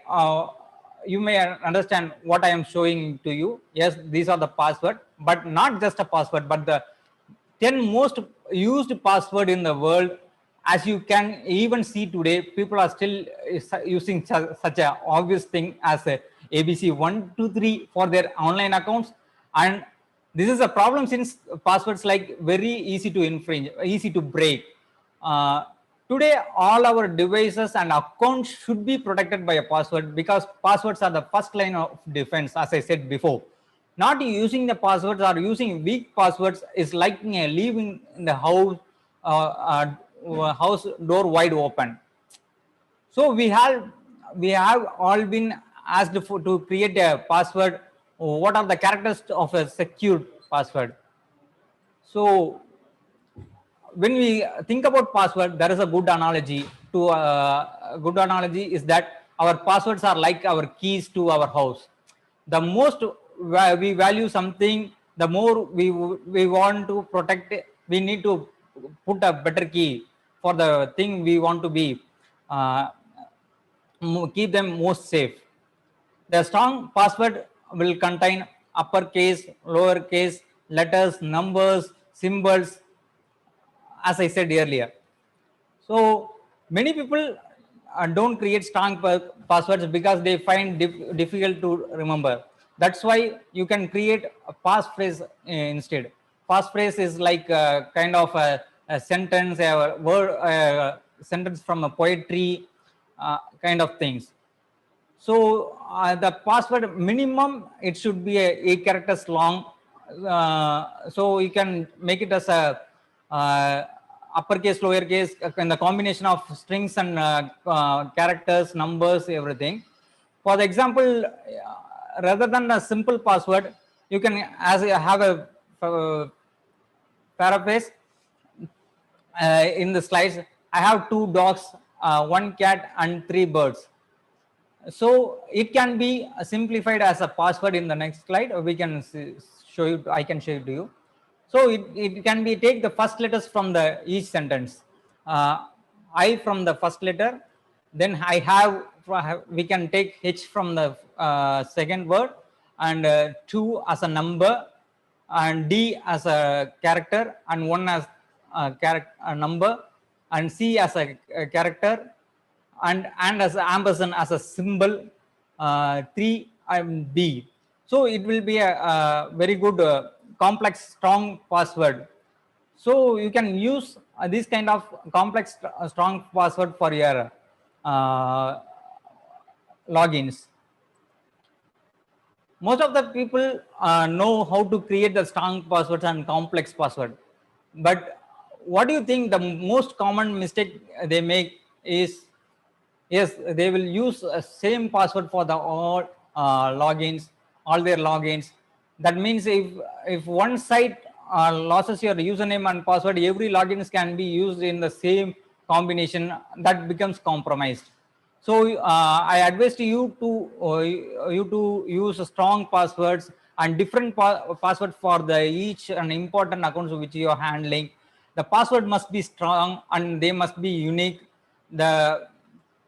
If you are using a same password, similar password for your emails, social network, banking account, then if a hacker gains access to one of your account, then they could easily gain access to your other accounts. To make easily remember all your passwords, you can use the method we just learned and create a passphrase to easy to remember in a sentence, or else there is another option to use a password manager. Password manager will save all your passwords, and also it can generate strong password in the with the random strings of upper and lower cases, numbers and symbols to protect your online accounts from the hackers. The passwords are encrypted. Use password managers that provides two-step verification, that is OTP login kind of things. You can use two-step verification for making the password master password as a strong. To give you an example, on Google Chrome browser, passwords are encrypted and by default, and to view them, user must be logged into the Google account and additionally authenticate themselves to their device. So an extra layer of security for your account, you can visit the site. Sorry. Can you please move on to the next slide? Yeah, I have moved. I think there is a network issue. An extra layer of security Yeah. for your account. Yeah, now it is. 1 minute.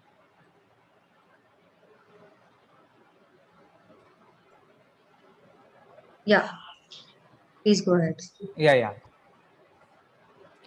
And finally, one last tool I want to share today, it is called Protection Program. And this program is anyone at targeted attacks, including journalists. So you can use this Advanced Protection Program app. Just you can go to the link z.co/advanced protection. This app protection, these apps goes to further traditional two-step verification requiring to use your physical security key in addition to use your password to sign in to your Google account. So it will have two security keys, that is wirelessly enabled key to act as your main key and another one as a backup key. After you enroll these authentication factors, the code will send to your SMS or the Google Authenticator app. Without this Google Authenticator app or SMS, the other cannot intrude your account. So to implement these, we have talked about, you can just go to your Google account by typing a myaccount.google.com on your browser from any device. You can change your password and enable two-step verification. You can also do security checkup for your account. You can where it is been lost login. This kind of security checkups can be done in this myaccount.google.com. Keep your software up to date.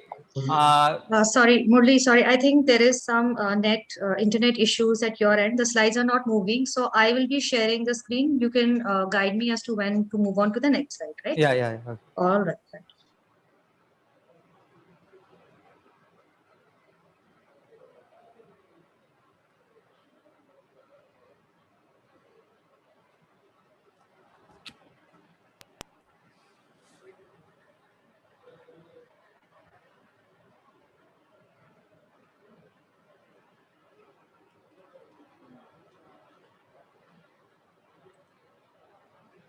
So, 1 minute, sorry.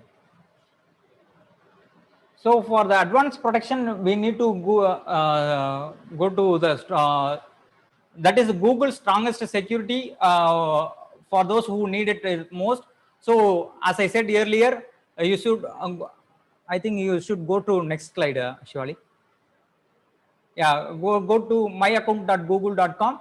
So you will get the privacy settings. So you can review your privacy settings and keep your account protected by using a two-step verification. And we can review your settings by where it is been recently logged in. Next slide.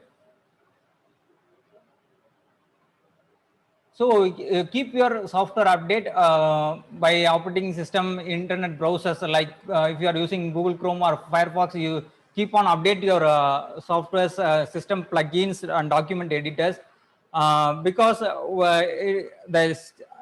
when you are updating your applications and softwares, it will enrich your security more and more with the recent threats which is given to the application as well as the software.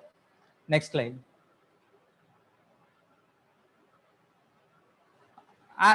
So far we have seen for desktop and laptop kind of things. Then we are moving on mobile phones. How to keep your mobile phones secure? We always use locking features in our mobile phone. That is by using a pattern lock or pin or kind of fingerprints kind of things. But when you are using next slide. When we are using the common pattern locks, then this is the simple pattern locks which we are using commonly. It can be easily breakable. It can be easily guessable things. So if you want to make a complicated pattern, then it should not be in four corner points. It should not start with the four corner points. Next slide.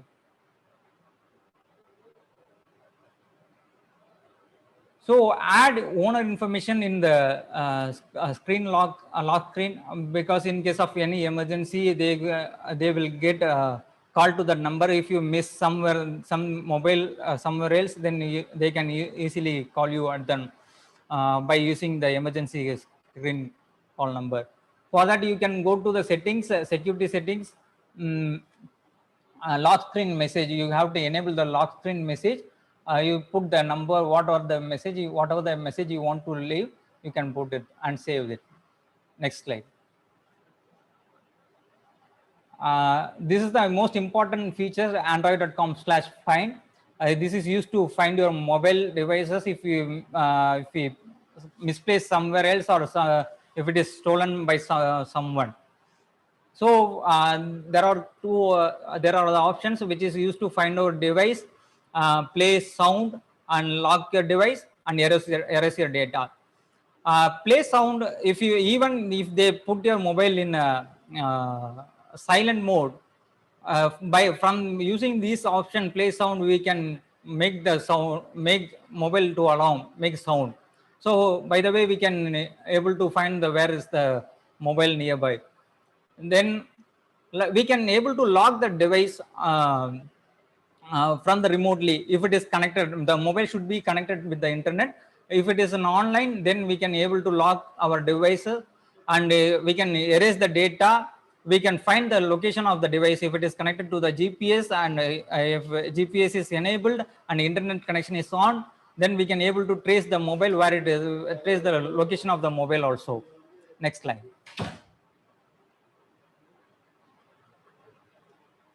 Next slide.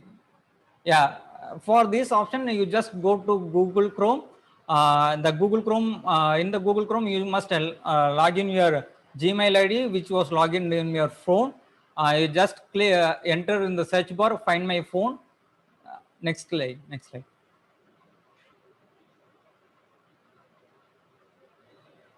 Then it will give the list, and if it is connected to the internet, then it will give the list. Next, we have to we are moving to the important part, the browsing the web safely in the mobile also.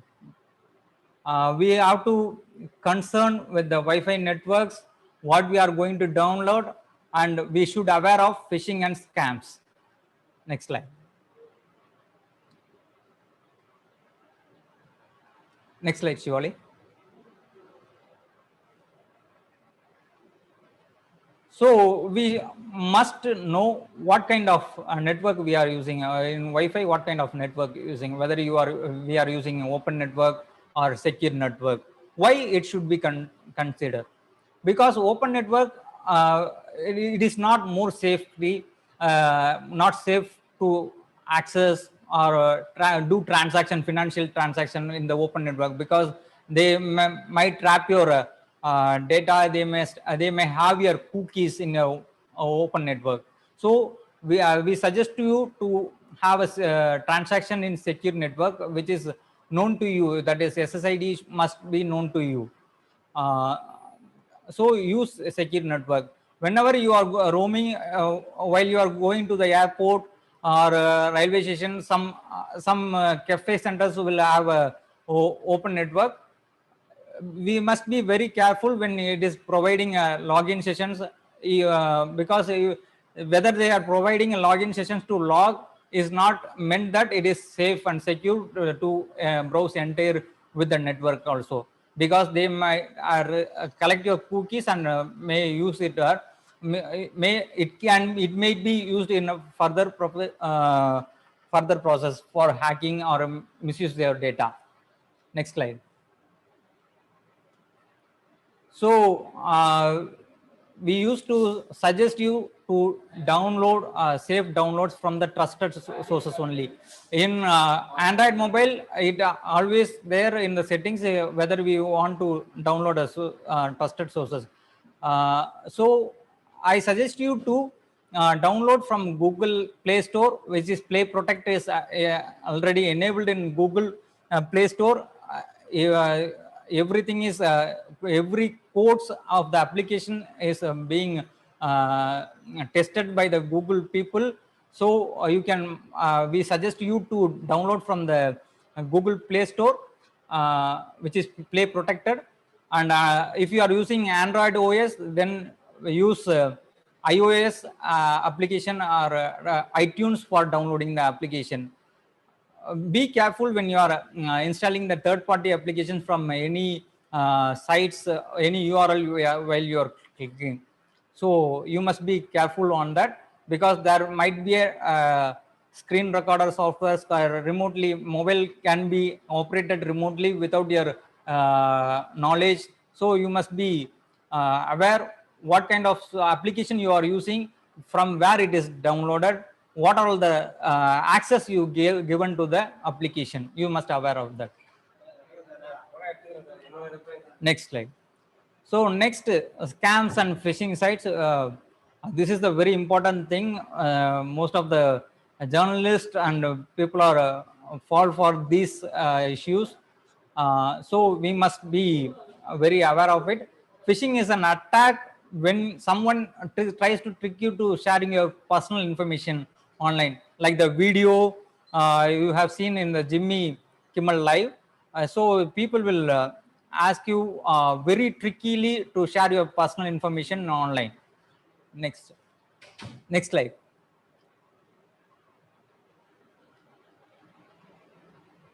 So how we can identify the phishing sites? Phishing sites is it might look as a legitimate site where at the first look, but we must be very clear. We must be very keen to note the URL, what kind of URL we are going to be. So this is the screen share which has look like a Google account login sign in account, but it is not. If you go to the URL, then it shows that google.com/ hyphen login hyphen redirect.com. So 2.com is there. So we should be aware of what kind of URL we are using. We should know that. So it is looking like a original Google account. We might enter all the details, email and password. Then that email passwords will be collected. Your account might be compromised. Then they will be used for they might be misuse your account. Next slide. So before entering into the website or entering your payment info, you must verify the URL whether it is secured. Whether it is secured means HTTPS, hypertext transfer protocol secured. If it is not secured, it will be like HTTP. There is a lock button is there, right? You can find it in your browser. It will be like an unlock symbol. It will be there if it is not secure. So you must look at that. Then there will be a green signal in the HTTPS column. So that means it is very safe. You should be very aware while entering your financial transactions in the online. Next. So you should be very safe login. You should have a safe login in online shopping, because there is a financial transaction being involved. So you need to be very careful while you are doing your financial transaction, whether it is a original sites or phishing sites. You need to be careful. You should need to be verify your URL whether it is secure, and you need to be know whether the payment gateway is secured or not. Like the way whether the how the credit card information is where it is being saved or not. You need to be very clear on that. Next slide. Another one is the malware warnings. The malware has a malicious codes in the website. If you click on the website unknowingly, it will be the code will track your data, and your data might be misused, and your account activities may be misused.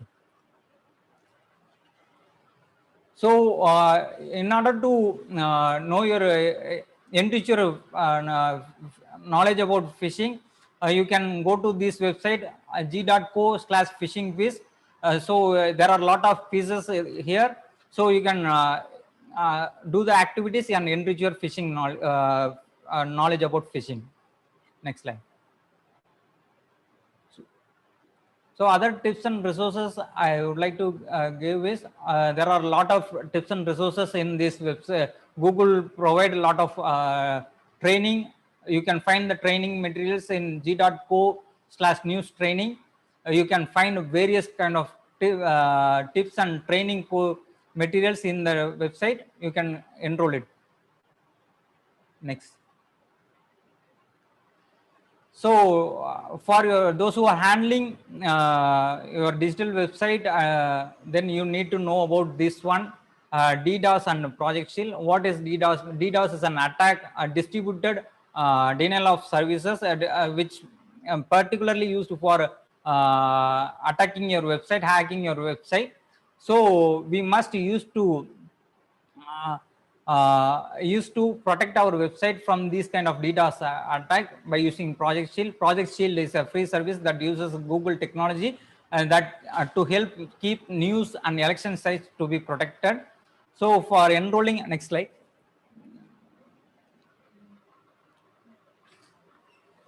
For applying for Google Shield, you can go to the website g.co/shield. So it is you can apply it right now by only 5 to 10 minutes application process. So on g.co/shield, then our team members will call you regarding your need. Next slide. So I Google News initiative, and I personally request you to understand that our safety is first, digital safety is first. So we must aware of digital safety. Thank you. If you have any questions, please ask. I will ready to answer.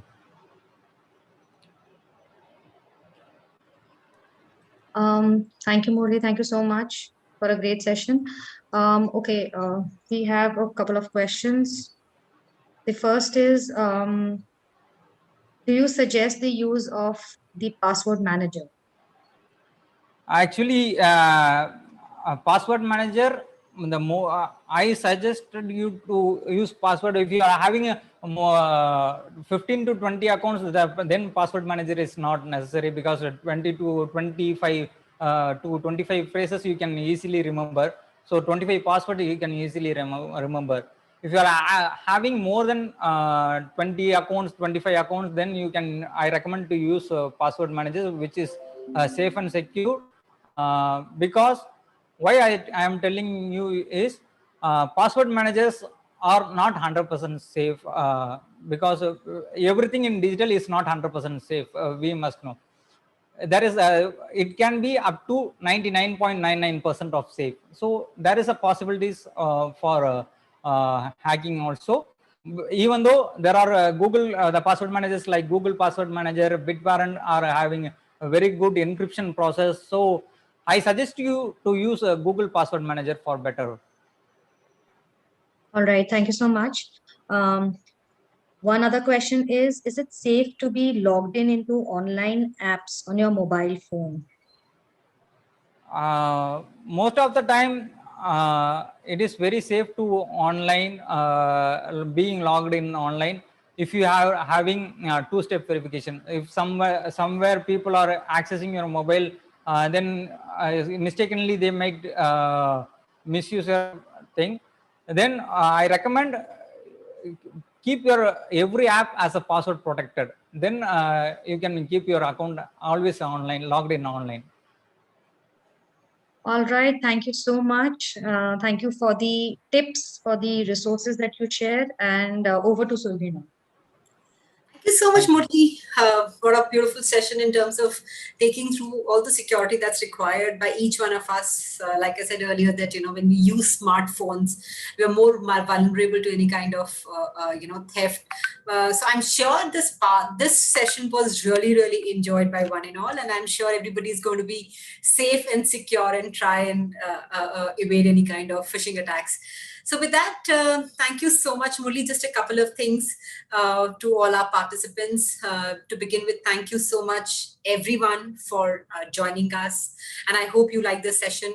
Your feedback is very important for us. So may I request if you could just take out a moment today and fill up the feedback form. The link has been sent by my colleague Shivali here. It will just take you a couple of minutes, but your feedback will help us improve. The second thing is that we are doing the repeat of the PollCheck on 23rd and 24th of March again. So just in case you feel that you still want to practice some more tools and you want to catch up again, there's something that you've missed or you couldn't do it today, or you missed out on attending today's session, you can do it again. The registration link will be posted again by Shivali. You can also float this registration link amongst your network, and everybody's welcome to join this. So with that, and yeah, the third and the most important thing is, I said that in the beginning as well, that if you think that if you want any of the trainings, the newsroom trainings or your college trainings, this is a free of cost training by the Google News Initiative in our training network. All that you need to do is to fill up the form. There are 3 links that now Shivali has done. You can either write to Shivali at her email ID given below, and we will ensure, because like I said, we have 250 truth warriors across India when we started GNI. So we have the trainers in every region. So all that you need to do is let us know where you want to get the training done, and we will ensure that we give you the best trainer, and we will cover all the topics that are required to fight any kind of fake news and misinformation. So thank you so much, everyone. A big thanks from the entire team in here and to all our speakers for such a beautiful flow of all the sessions put it together. All of you, please stay very safe and stay connected.